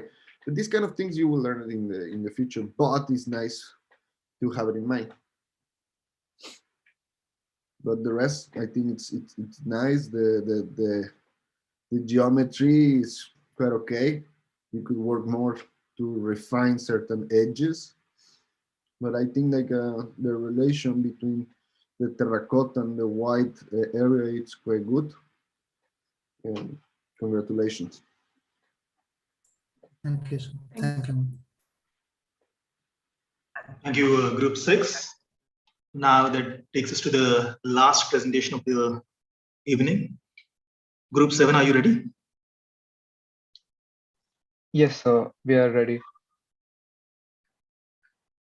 I'll just share my screen. Yes, sir. But Mariana is not in the evening, right? I'm on lunchtime. Lunchtime. In which 1 part of p.m. the world are you? I'm in Portugal right now. Is my screen visible? Yeah. Right. Hi, ma'am. Hi, sir. We are Group 8. So the city of Delhi is known for its rich culture and heritage, and it's the first taste of India for many in different senses. Delhi has seen architecture from all major eras that have shaped Indian history. And considering that the Expo stands for Exhibition and Exposition, a place where ideas are exchanged and development starts, with the Aero Culture and Expo Hub, we strive to provide a stage for people all over in the world to integrate, ideate, and indulge, and the platform itself to convey an exposition to a new architectural style for the country. When we look at the context, we notice the dense built of the city and see the opportunity to give back to the city with a center that can reflect the essence of the city by becoming a platform for all kinds of events happening in the city, becomes a forum for discussion, and above all, adds to the public realm of the city by becoming an urban park for rejuvenating the people. When catering to the sort of large influx of people and vehicles that we foresee, a useful traffic intervention was to keep the site free of vehicular movement and giving the site wholly to the people. Here, we have done that by dividing the site into two halves, one for traffic circulation and one for the design build. Further, we direct all pedestrian traffic into the Expo through a singular underpass access, which solves the security concerns and entry accesses of different groups, which leads into an urban park in the center of our design as an avenue. We landscape the site in a playful manner that restricts the site from unwarranted outsider access, while at the same time not disrupting the visual symphony of the design. We developed a form such that it flows with the traffic movement so that metaphorically, the building welcomes the users as they enter the site through the proposed road, and as they leave the site, the building also slopes down to bid them farewell. We divided the mosque into 3 broad zones with the avenue as our central spine. We have spaces for exhibitions on one side and spaces for cultural celebration on the other. We further programmatically detail the mosque with a community bazaar for retail and cuisine experiences of different Indian cultures and a grand theater in the cultural zone. And in the exhibition zone, we have expo halls and various scales and workshops and private halls for different functional requirements. And finally, we bring all these blocks together with a roof, with a canopy that connects the entire design and forms intricate and lively spaces on the interior. Now, the way all these concepts have been translated to the final design, the primary general access to the building is through an underpass from the parking site which leads into our avenue. And on the north of the avenue, we have our main expo, gallery, and workshop spaces. And to the south, we have the community bazaar and grand theater. Now, the avenue itself is the first interface one has with the building, where we draw inspiration from gullies and courtyards that came to our mind when we think of Delhi as a city, and we reinterpret them to become an interactive and bustling oasis that connects the 2 halves of the design. Now, looking at the building from the roadside, which is the prominent elevation of the design, and taking a closer dive into the section of it, we have the avenue in the center and the cultural zone to the left and the exhibition zone to the right. Diving into the exhibition zone and plan, we have the event halls to the northernmost end of the site, which are open to sky glazed spaces that can hold small to medium-sized events and fairs. And they are overlooked by 2 levels of workshop floors and a classroom space on top into its triple height space. The floors here span about 30 meters, for which we span using a coffered slab system held on the sides by shear walls. Moving across the section, beyond the event halls and workshop zone, we have them overlooking a large atrium space, which becomes a buffer for the expo hall zone, which are about 25 by 45 meter spaces that are spanned via 2 meter deep castellated beams in order to achieve the required span. The expo halls cater to larger sized events like auto expos or trade fairs, and the subsequent floors above it host gallery spaces and conference halls that aid their functioning. And in such a way, the expo side, the event side with the atrium in the center, becomes this really bustling and lively space that overlooks these cascading floor plates. Now, further along the design, we again meet our avenue, which becomes the connecting spine between the 2 halves of the design, which, as we see, is framed by large A columns made of precast RCC members. Now, the A columns, apart from bearing a major load of the overhead roof, frames the entire avenue and ensures a structural and visual union between the expo and the cultural blocks. Furthermore, they provide a major support to holding the floor plates, which are fixed to one end of the A column. These floor plates carry on the supporting functions from the ground floor, with workshops and gallery and retail spaces on the floors above, and on the cultural side with an open cafe at the topmost floor.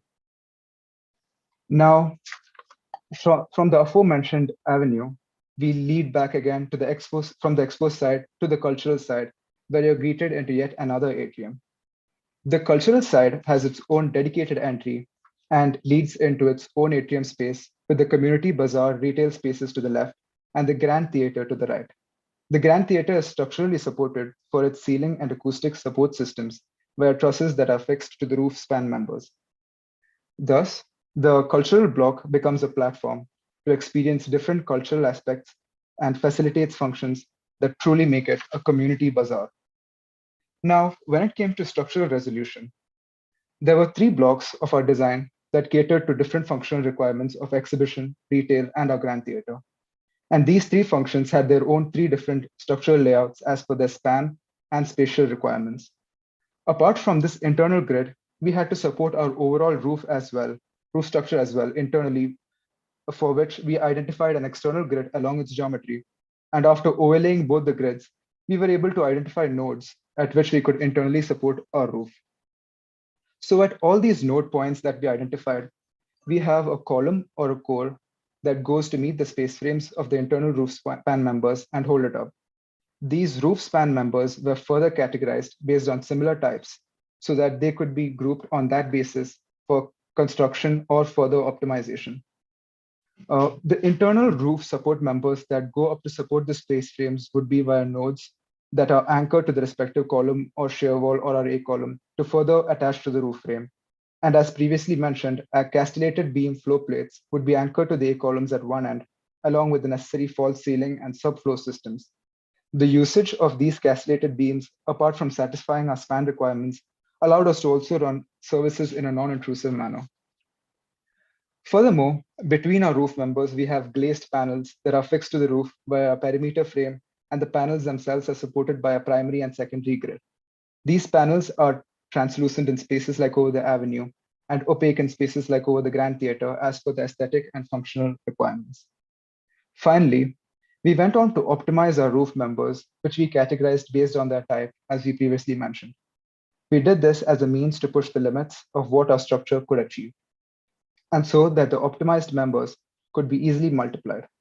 We went about it by starting at 100% material volume if they were solid members, and moving downward that hierarchy, reducing the material required, and finally going down to a 20% material volume for the optimized members, which yielded a geometry vaguely similar to the truss system, and each system having its own unique aesthetic. Thus, our envisioned Expo Center tries to be a reflection of where the city is headed from where it is today, and becoming a comprehensive solution to the country's insatiable need to learn, grow, and progress. This was the Aero Culture and Expo Hub, and we were Joseph, Shubhadeep, and Mohit from Group 8. Thank you.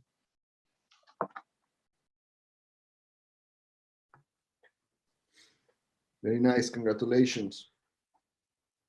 Thank you, sir. Thank you, sir. I think that, Monish, why you do kind of a critic? We have been following the journey for the last 16 weeks. So we were, we been like, they must have heard a lot of our comments all throughout the semester. So that's why. I have two questions. Like, I didn't ask to other teams, but why the parking is always in the same position? Sir, that was a call that we collectively took as a studio. We had this large site, so collectively we as a studio took in order to reduce the complexity of the entire design itself in case we had to go basement parking. So we took all the surface parking to one side, and we derived our own ways to bring in circulation to the other side.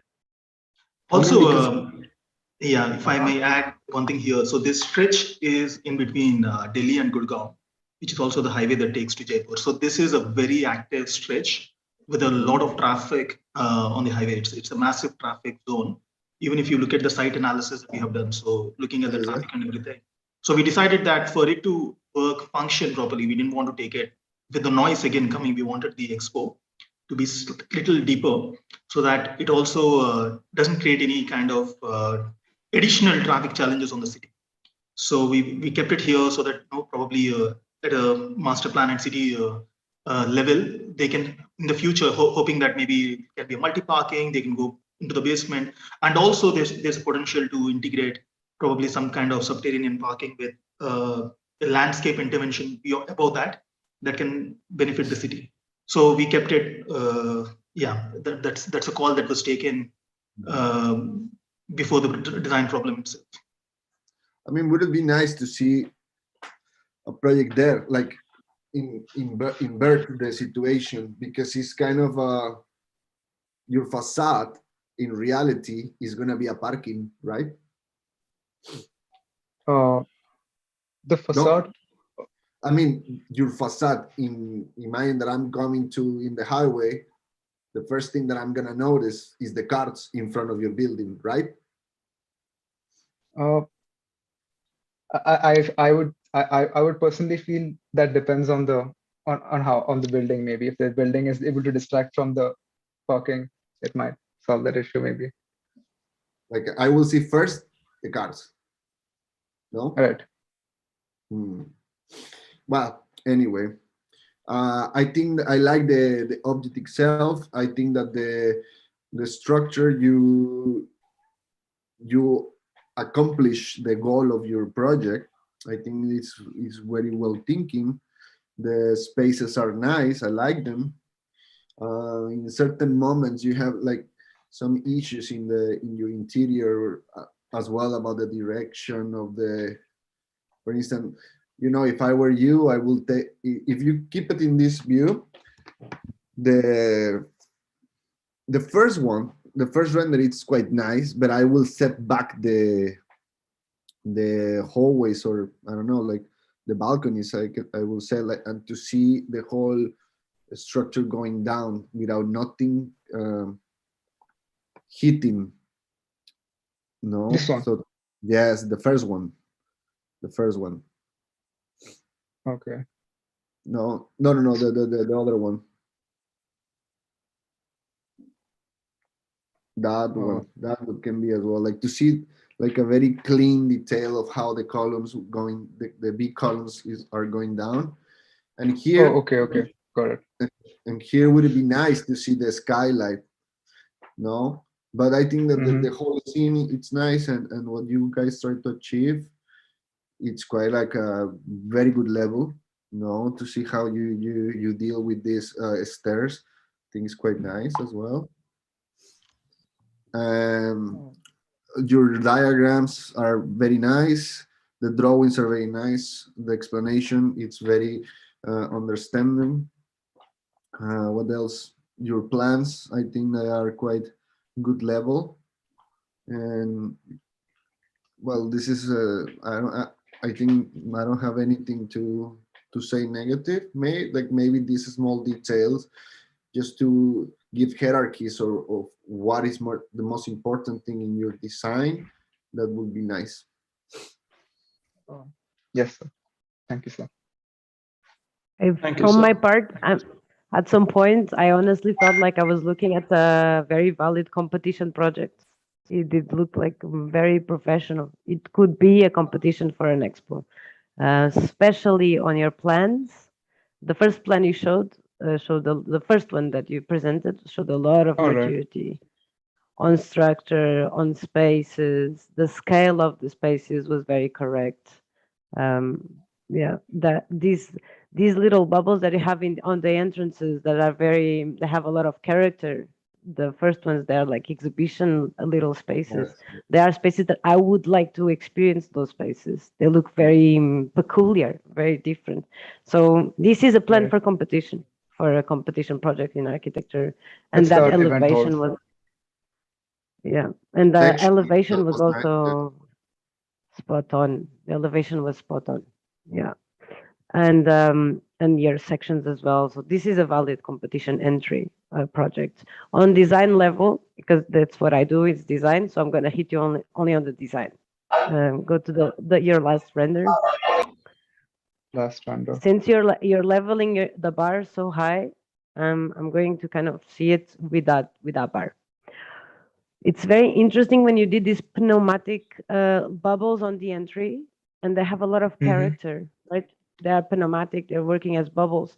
So I wonder why you didn't do on the other ones. It would increase a lot of identity if all of these mega voids that you have were working as pneumatic as well. So you'd feel like this building is breathing out if all of them are inflated. So I would have changed that on the design. I would have made all of them slightly inflated. They could even have different degrees of inflation. So the entry could be more intense and they are like highly curved. And then in the end, they could be a little bit flatter, but they still have this pneumatic like rhythm kind of into the project. So I would have changed that. The size of the beams, they could have been a little bit more refined. I've done a mega roof exactly like this for an airport once, exactly like this. So that's why I'm kind of saying what I did that maybe you could have done. And the mega beams could be a bit more refined, the curvature as well, right? So the diagrid is here. And the beginning of the diagrid is perfect. This is perfect. And then when you hit here, this looks straight. And it should be like a perfect crisscross. Perfect. And at some point, it looks a bit clumsy here and there. But that's what I'm just analyzing this as a competition entry, basically. Yes, sometimes it's about like this finesse, no, Mariana? Like you see this as a little bit more finesse, and would it be even more like overwhelming, right? Because I'm seeing as well that the landscape, the curves in the landscape are nice, but on the top when your beams are passing through. Right. Yeah, but that's because you're doing well. It's just you're raising so high. We're gonna look at it like at that point. And then okay, now I'm gonna crush you a little bit of your soul. The interiors lacked identity. I don't know why. That was something very inhospitable or cold about it. Maybe because you're just dealing with two different materials usually. You're just giving us this material, and then the floor could be reflective, could be a different material. If you would be reflecting what's happening in here on your floor, you would have a lot more magic. And your floor is actually eating up your light, is soaking your light, is giving us a dried area instead of reflecting the light. So if you had them, I know this is also software skills and graphic skills, but it's an amazing project to actually render it with a bit more skills, basically, or knowledge on it. Definitely, a reflective floor does wonders to a render. Oh, yes, ma'am. Yeah. Yeah, seems But to me that's that about it. the last two renders, somebody else did it, right? No, actually, we both, one of us did the first render, one of us did the second render. Last two also we only did it, but in less time. Yes. As well, the space looks sometimes tight. In the second render here, when I saw that image, seems a bit tight. But anyway, like it's looking good, and yeah, I don't know, like the stairs. Yes, congratulations. Ma'am, just to address that, you talked about giving the panels a bit of a bulge. We had actually initially when we were resolving it, we had tried to go resolve that using ETFE, some sort of ETFE system, so that we could give that sort of a bulge. But then at some point, I think it was because it was not that easy to figure out the detail for spanning ETFE along that much of a stretch. I think that's why we later on decided to go with a diagrid sort of system for that. But it was something that we had considered initially. We had tried, but we had worked it. For instance, as well, like how this portion of these stripes or tentacle hit the ground. Would it be nice to see how it create landscape or it merge into the landscape? Or if it's not like that, I don't know, like maybe this creating a little bit of canopy, like maybe they don't touch and you see the bubbles here, right? And you don't see this, you don't see these guys, weird guys here. But I mean, all right, as Mariana said, it's just a matter of working a little bit more on it, and but very nice, congratulations. Thank you, sir. Thank you, ma'am.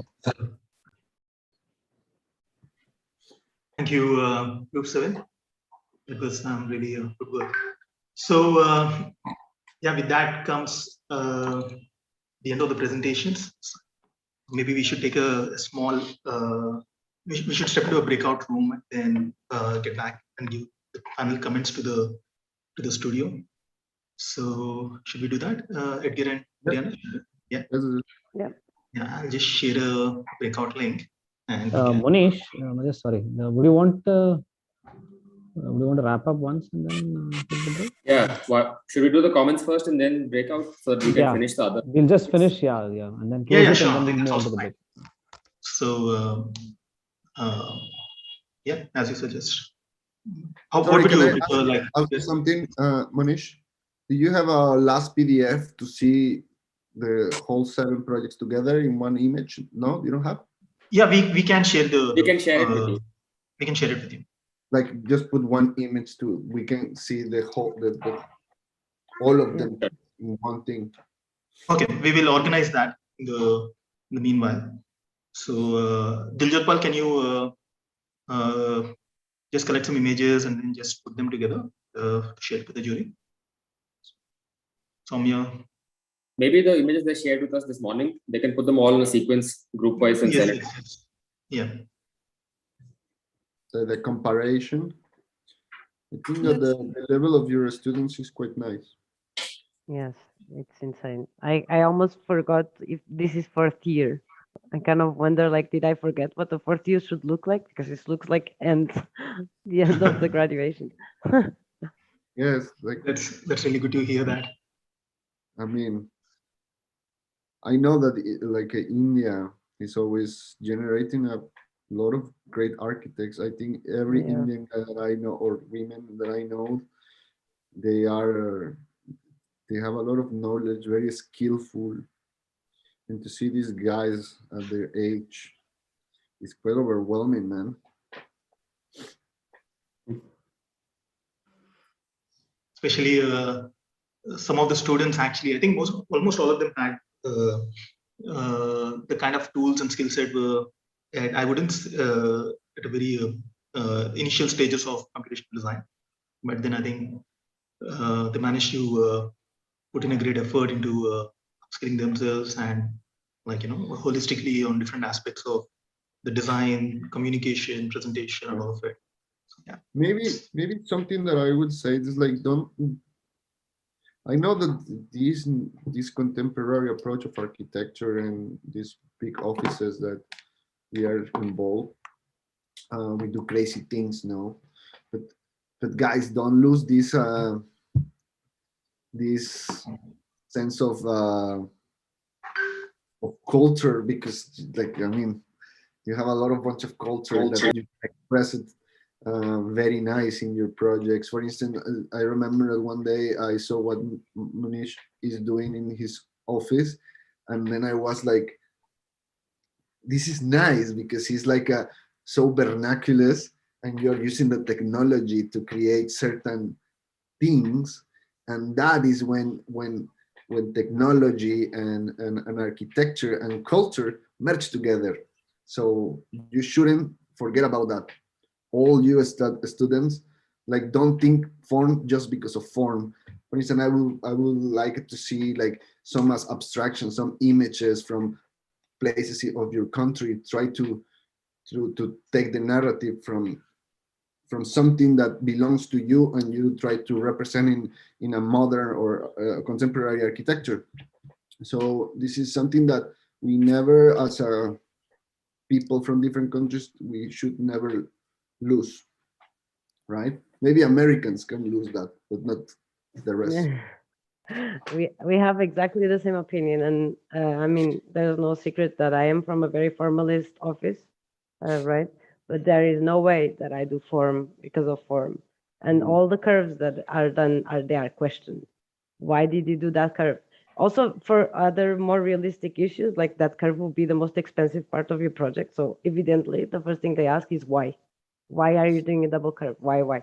And usually when I'm doing reviews for universities, I know we are all trying to figure out these shapes, the complexity of geometry, complex geometries. We are trying to figure out how to get it built. And most of the students, they do incur with this mistake of doing shape for the sake of shape. And usually my comments are, you did a bit of shape for the sake of shape. But I think today, for some reason, I couldn't say you're doing shape because of shape. And that might be because you're so tied to your structure. There was not one project that I would say this was shape for the sake of shape, which was very, very commendable. It might be because you're taking the advantage of your shape to your structure. So you're kind of validating the shape with your structure. And that's the best way to go for it and to advocate crazy shapes. But definitely don't lose the identity, because you are one of the countries with the strongest identity. And we all know that. So you cannot afford to lose it. Okay, because India does have a super strong image. And you either want to lose it because it's a statement, or you want to keep it and evolve it from vernacular to contemporary. So if I was from India, I would still bring a bit of identity into my contemporary projects as a respect and as a way to show evolution on your architecture. So yeah, I agree 100% with Edgar's comments. Be careful with the shape for the sake of shape, and make sure you keep the identity in it. Because even for all the projects you showed, the one that I have stuck in my head was the one that showed a little bit more identity, a little bit more variety, a little bit more materiality, and yeah. Yes, guys. Anything the student would like to ask, Joseph? What? Why me? Yeah, that was really nice comments from both you, ma'am, and sir. I really look up to both of your guys' work. And actually, Mariana, ma'am, I've attended a few of your workshops as well on Maya classes. Those were really Well nice. done. Well done. Thank you. Welcome. I think overall, while I totally we are very much aligned when it comes to the main philosophy behind the design approach, that should not get ignore the cultural background of the country and all that. And at the same time, while I mean we're totally aligned on that. Also, as coming from academic background, one of the as faculty, I mean, I'm talking from the perspective of being on the other side of the table, was that to what if we with all the skill set and all the technology that's around us, give them an opportunity to actually expand their horizon by going, because some of these projects, I mean, we were not anticipating. Honestly, we were also surprised with the maturity and the kind of outcome the students managed to produce. But for us, the whole idea was that what if you empower them to go as creative as possible in the process, because as they move forward and actually step out, probably things will get more confined based on the practicalities of practice and being again in India. It's also very challenging to not find enough practices that are actually experimenting a lot with the form and the projects like this. So I think the challenge we also set for them is to keep on saying that, okay, fine, while to first break the mental the boundaries when it comes to the form and the design thinking. Then once they did that, to actually bring it back together, and then how you can actually try and ground it to reality. How you can actually ground it with the help of structures and the materiality and all that. So yes, I mean that has been the process, isn't it, Nishant? I really looking forward to hear from you guys actually. What was in your head? Yes, sir, for sure. While developing the design, it was in the back of our heads, or we had many different classes over the course of this whole semester and even before that. So putting all together in those things, that was just something that we kept in the back of our heads, and it kept happening on our own. And we didn't even realize that, yes, we were thinking at such a level that we are actually thinking of the practicality along with the creativeness of our designs.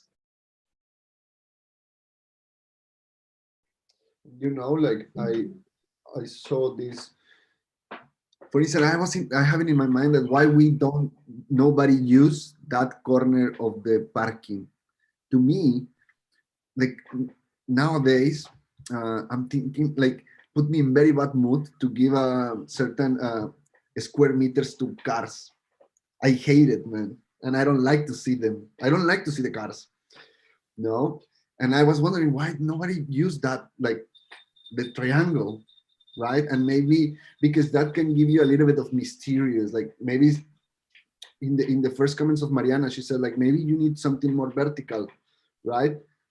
And maybe there could be some element covering the real project, and the real project was in the back. This is one thing that I was thinking. And the second is why you guys didn't use the brake, because everybody have this brake road, right?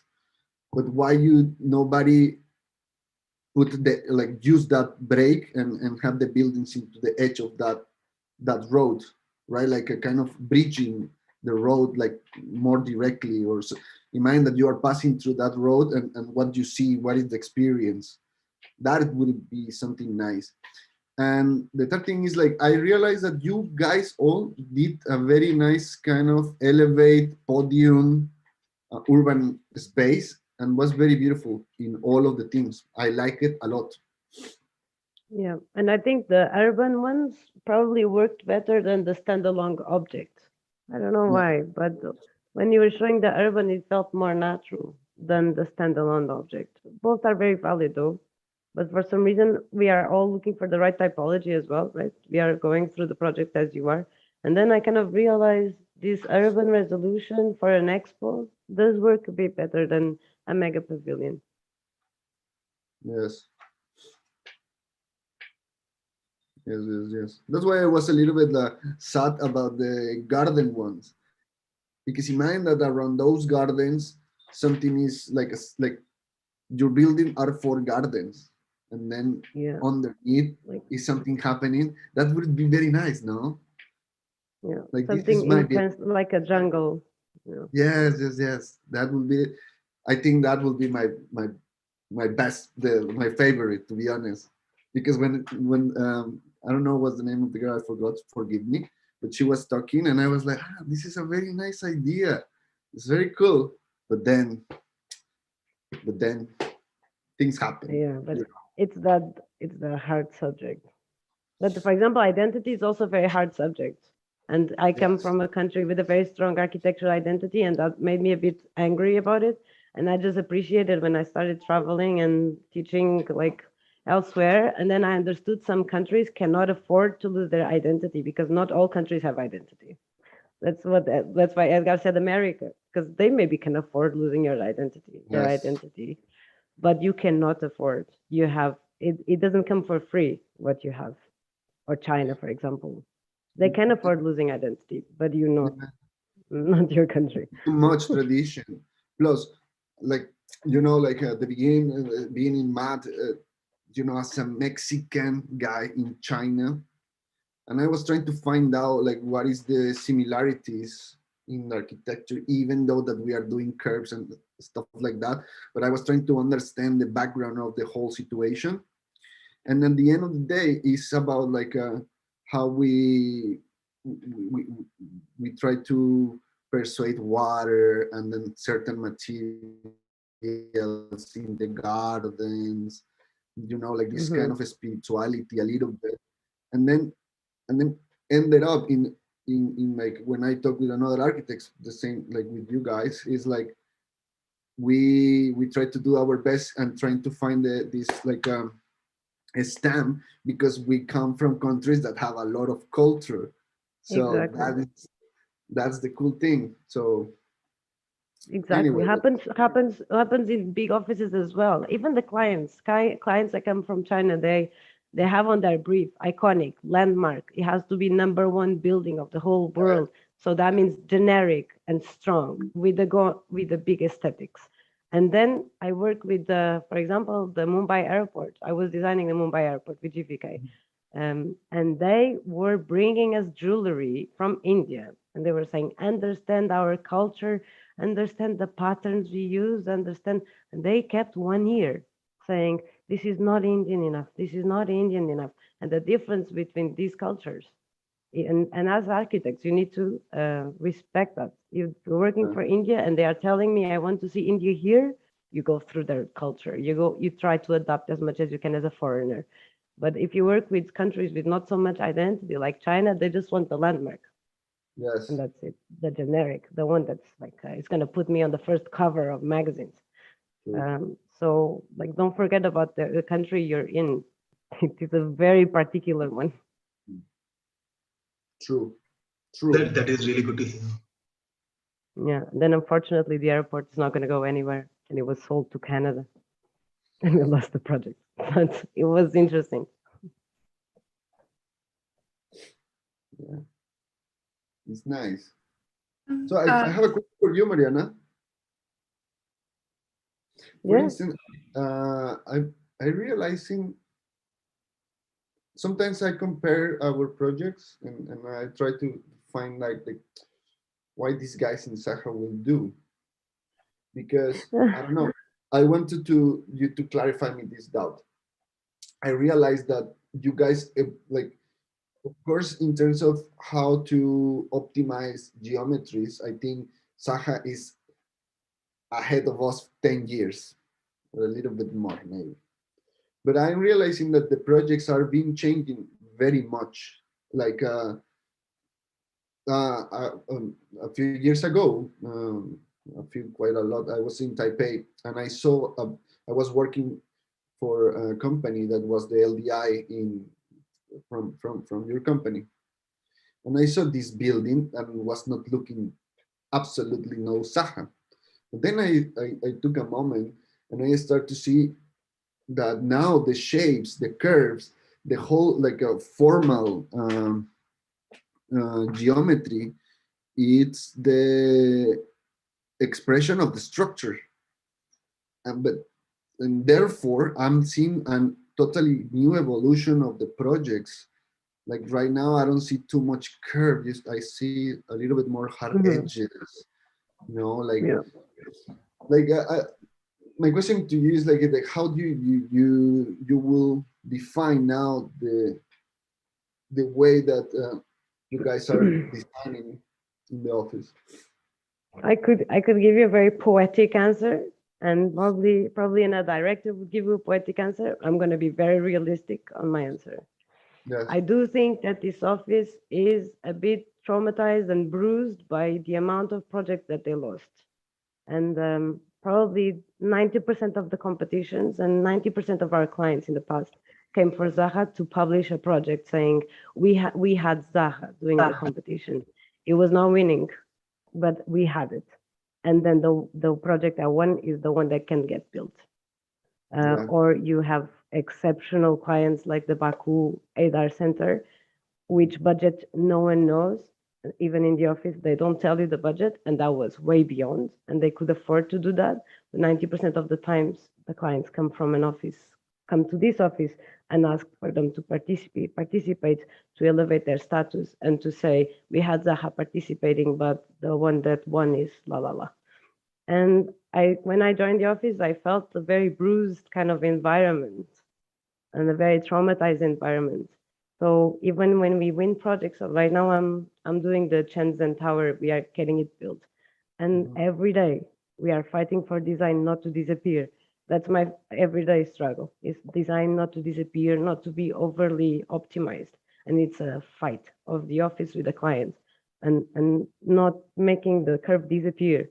And you can tell that people are bruised. Everyone is scared to lose the project at some point because the client says, okay, we did cheaper. Thank you so much for your project. Let me take it from now on.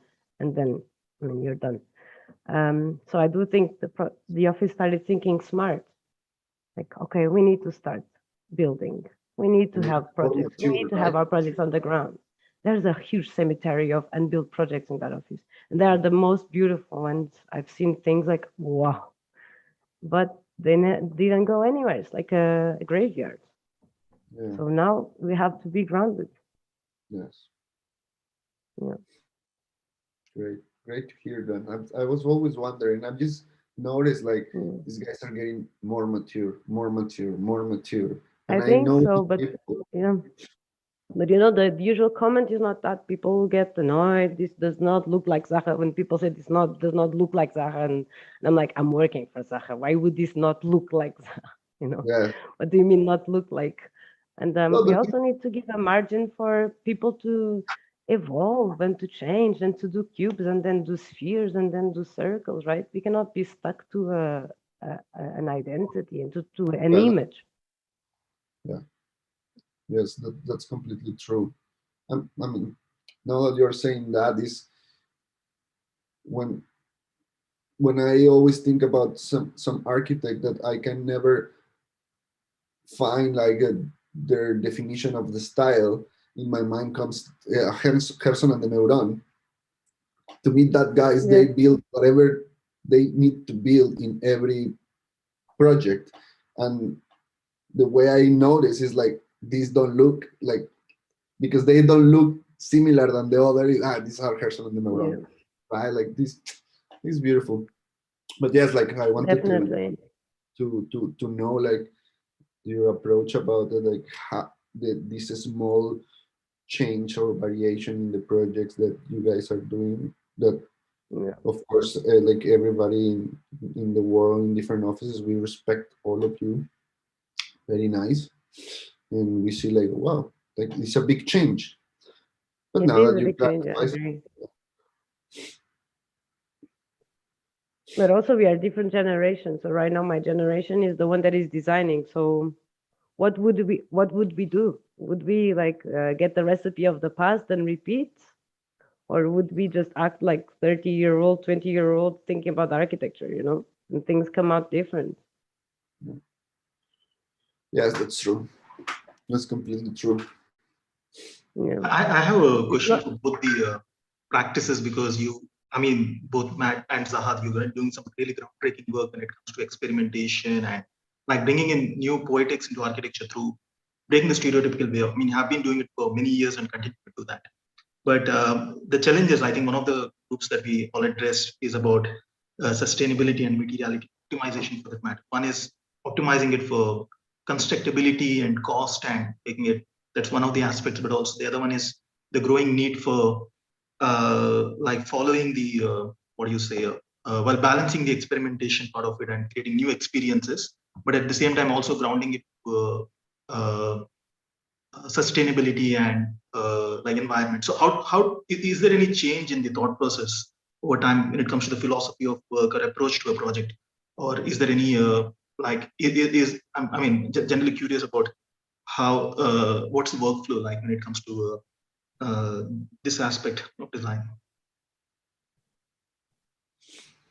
Well, for instance, in the office, like the last 4 projects that I've been working, we certain areas we try to achieve certain sustainability and to get some LEED certifications, but it's very hard, man. It's super hard, and we try our best. We try our best. Sometimes, if you put 100%, maybe we get to the 60%. If I need to be honest, right? But it's something that I'm been learning for these years is the expression of the tectonic, you know, and how to try to avoid, like as I mentioned before, like dead spaces, try to optimize as much as we can, but we always try to give an experience in all the spaces to the people, to the user, all of the time, and to connect in an urban scale and bring more nature. If I can defend the office like so hard, it will be like our narrative in each project is how we merge nature with the contemporary approach, right? How do this we can get distinguished from another companies in terms of design, and our background is this theory of nature, harmony, like proportions, you know, as well comes with the partners and the whole like gamut of architects that we work there, and that is like a multicultural, like what can bring to the projects. Just a small like story. One of the partners is a Japanese guy. He's a great mind. His name is Joski, and the other day he was studying houses of Barragan, this Mexican architect, and he was asking me things, and I was just like, why do you want to know this if we don't, if we never do something even closer to what Barragan did, no? And then, like he said, like you will see, you will notice later. And then now I'm working in this like a kind of a small project. It's a hotel, very beautiful, with a convention center. And sometimes we have spaces, the spaces that you will not imagine, and we have color, and then this material and the light penetrating the thing, and then the composition of the space. And then I say like, well, this guy is studying for giving us feedback, and you know, like at the end is the how a lot of minds and intellect merge together, and boom, something cool comes along.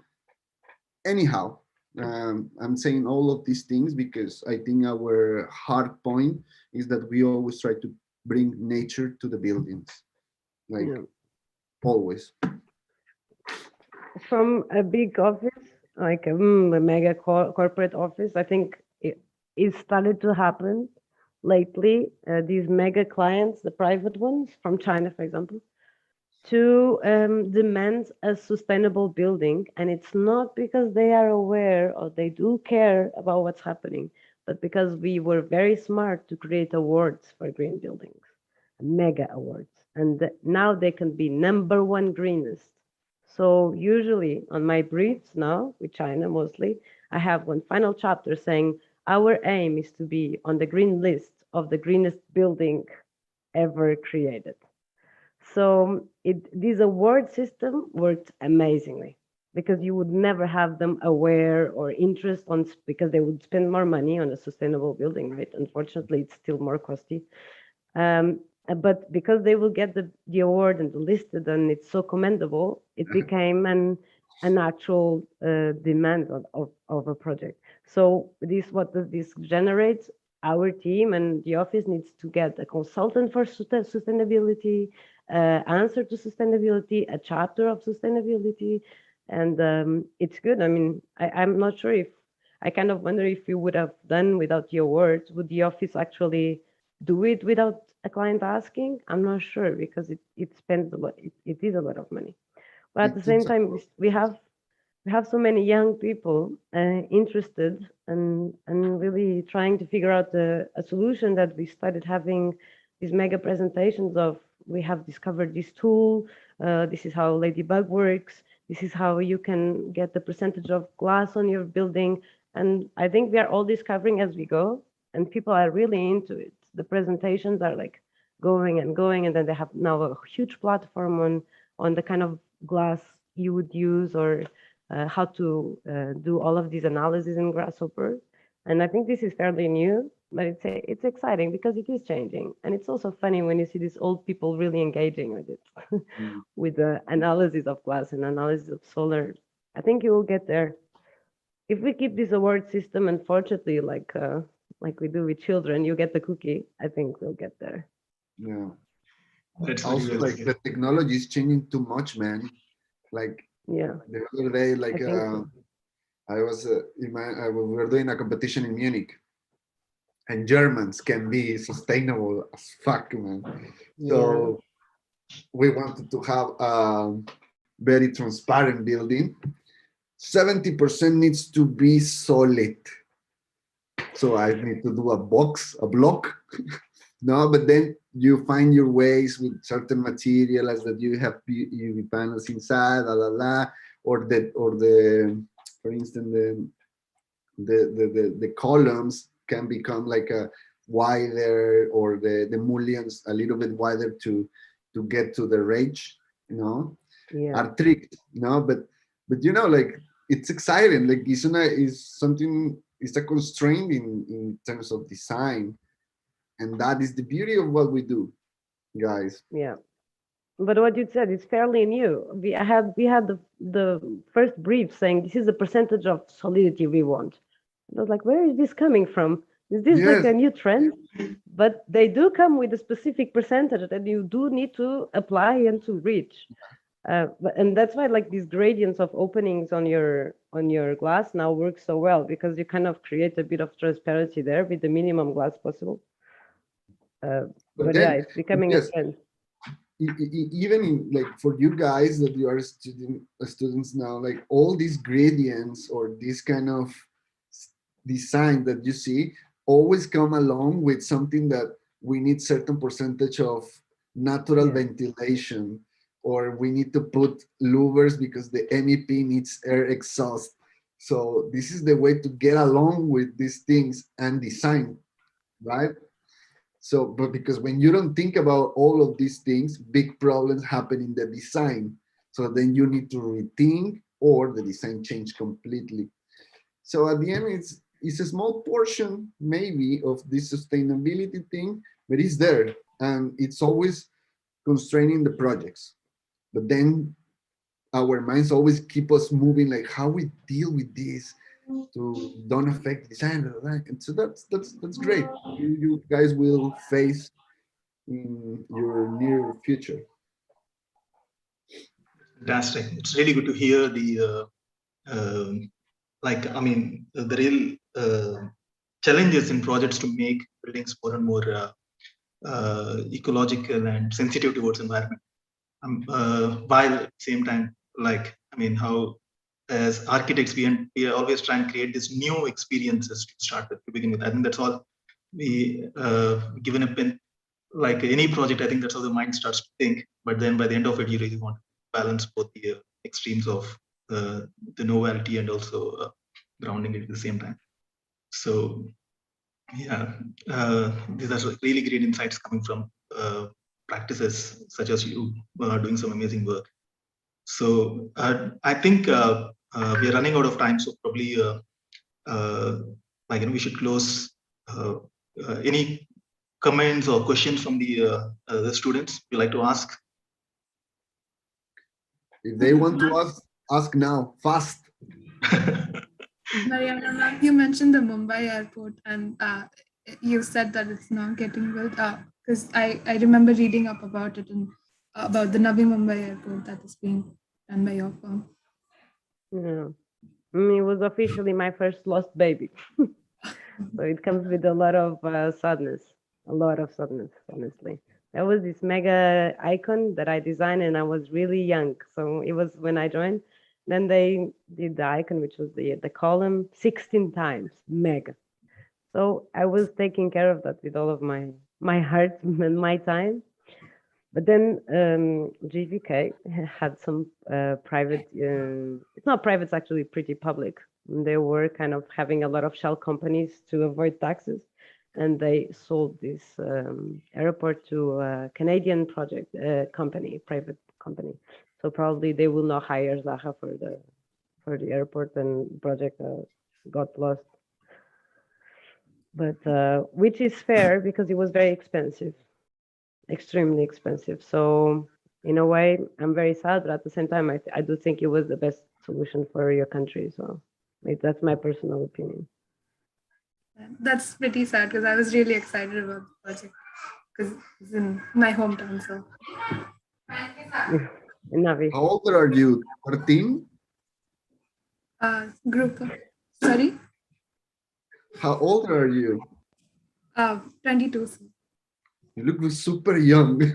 You look super young. And not okay.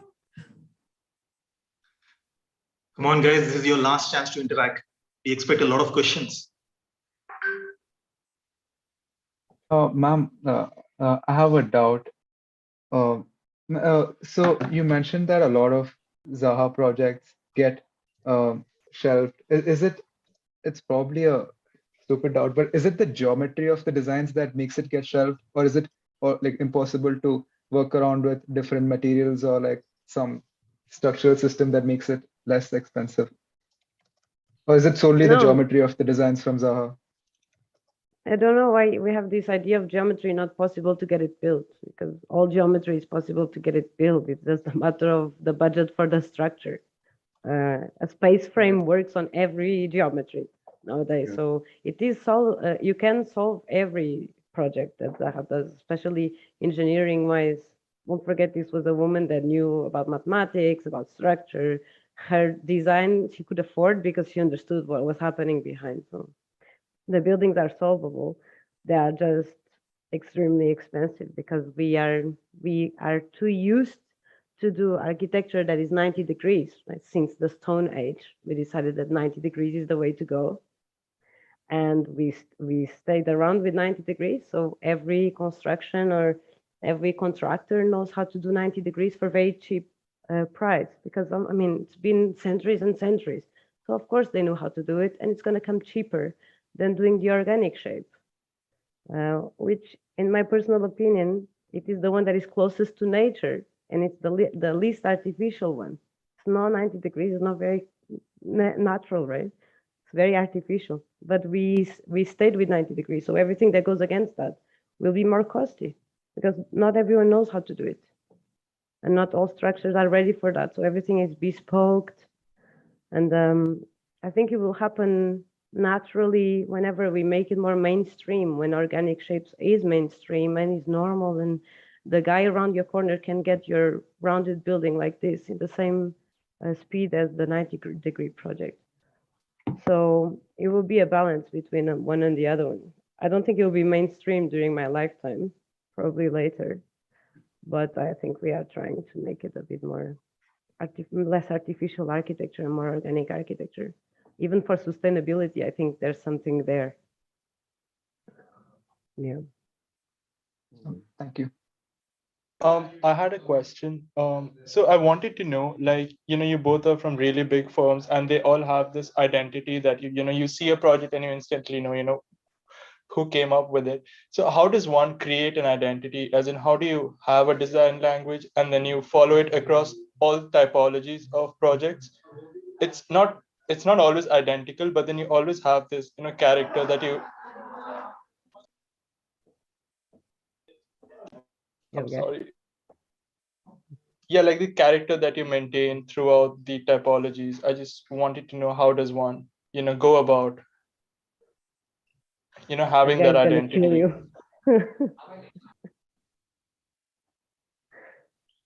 For certain architects, we copy Zaha. Don't forget that my boss was an intern in Zaha.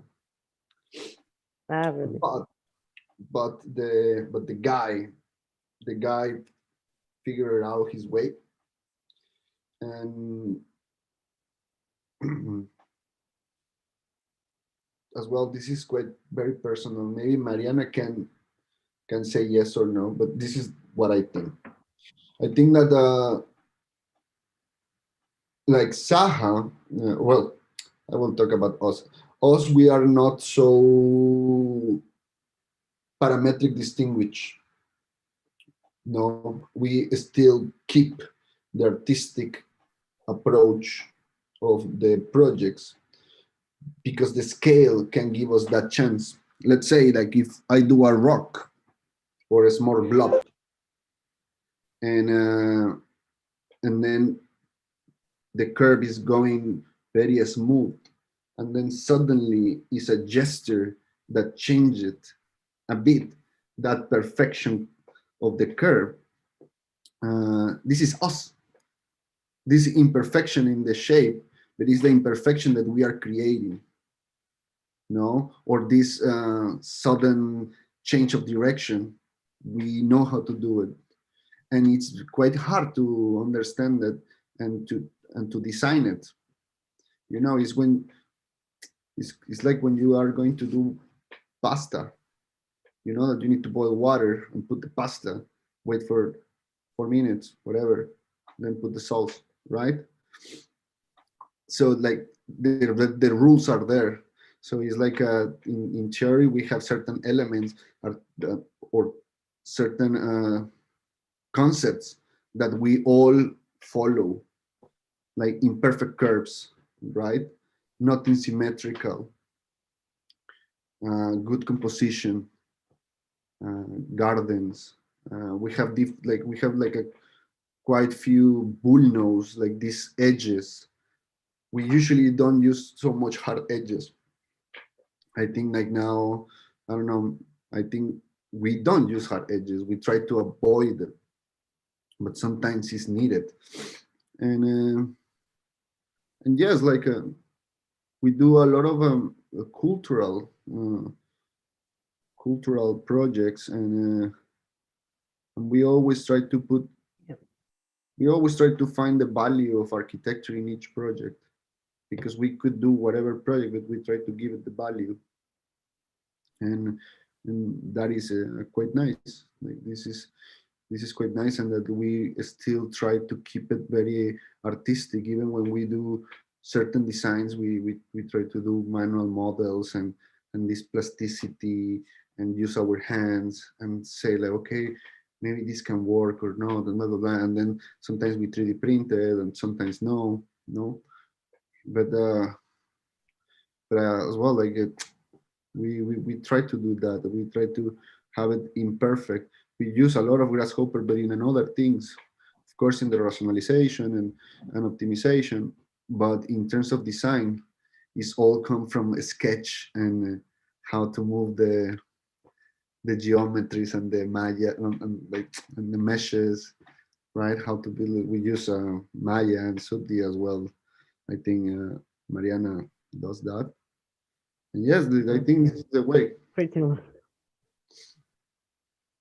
I think it's a very, very, very hard question, because to be honest, I think it is very selfish and not smart to stick to an image just to be recognized.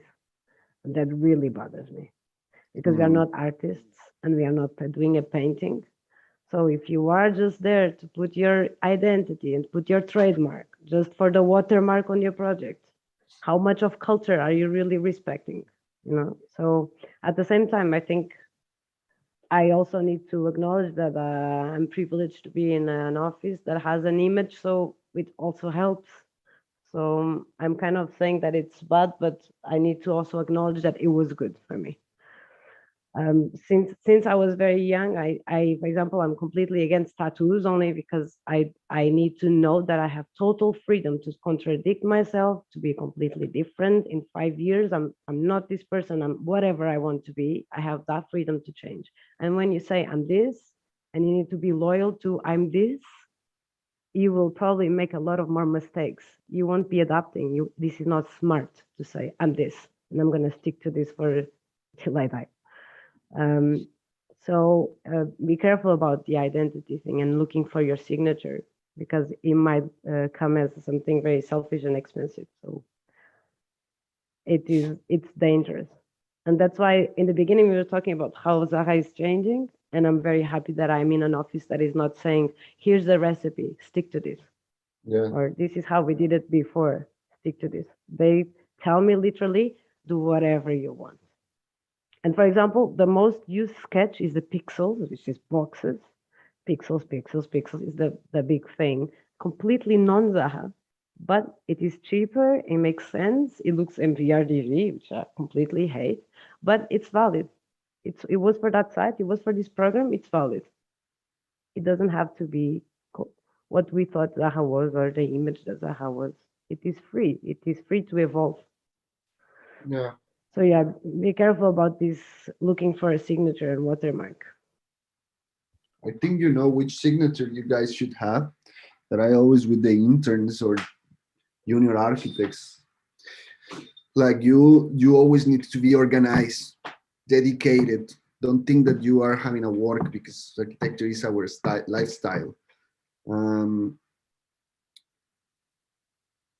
Every time that you do even a model with the hands, try to do it with a lot of passion and do it good, because this is the expression of your personality. For instance, some guys are gluing things horrible, and just to see that, to me, I don't trust them, because I know that is the way they are going to do 3D or a drawing or whatever. Don't stick to one thing. Don't stick to say like, I just want to do 3D and I just want to do 2D, or I just want to do renders. Try to be this complete architect, because you will become a very useful tool if in your progress to become a good architect, and that will open you a lot of doors. I think that could be a good signature, to Right. try So, to. right. So like the reason I asked is because throughout our design process, we always had this question, because we wanted to do this we wanted to do this studio for a very long time, and then we had this set notions that we really want to do these things. And when we got the site, we understood that sometimes the site, the requirement of the site may not be, it would not be a good idea to do that in particular, that's in that particular site, but just because we wanted to do it and we wanted to make it our thing, so we sort of forced it into it, or at some places where we couldn't force, we incorporated. So I basically wanted to know, like, what is more valued in the long run, whether you, because your design requirement and what you propose are not Flexibility, yeah, adapt. Yeah, it's not valuable to see a portfolio that is coherent in language, is coherent in strategy, and that will Right. be whatever language it's bringing. Yes, I think she's right. I guess doesn't matter, right? Doesn't matter, even like doesn't matter, because you always need to do it or try to do the best design or the best solution to certain problem, right? Always try to do your best. Edgar, Mariana, it's Vasanth here. So we've been guiding these students for the last 16 weeks now, and I think they've reached a great sense of maturity over these these several weeks, that they've started asking such serious and sophisticated questions to both of you. And I would keep wondering, I mean, the easiest question to throw at both of you is, who's hiring interns? Who is? What? Who's hiring interns? These guys have become so mature and asking such serious questions right here. Yeah. It is good. It's good. Yeah. Remember that as well are a bunch of bad architects outside. So better to have this kind. Monish, I'm gonna have to leave for a commitment I have for 2 p.m., which is now. Okay. So thank you so much, first of all, for taking time out and sharing your experiences and actually having this really engaging conversation beyond the jury.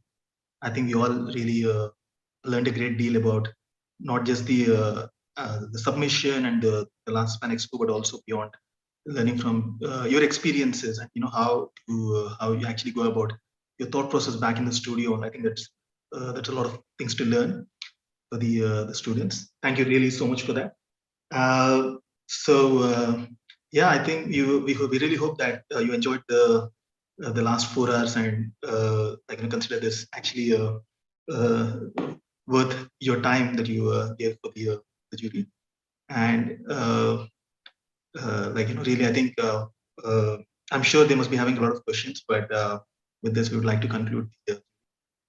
And if you have time, I mean, probably, yeah, please. Thank you for the invitation. It was a mega surprise, and I'm overwhelmed with the projects I've seen. It also proves you as a teacher and the teacher body that is here. It shows that you're a good teacher, and these were very good students. So really, I've seen other presentations, and I was completely. I told you I forgot. Is this first year? Which year? Maybe we were not rendering back then so much, but I was like, this is out of. So yeah, thank you so much for inviting me. Really. Yes. Thank you. Thank you very much. All right. So we keep in touch. Yes, we'll.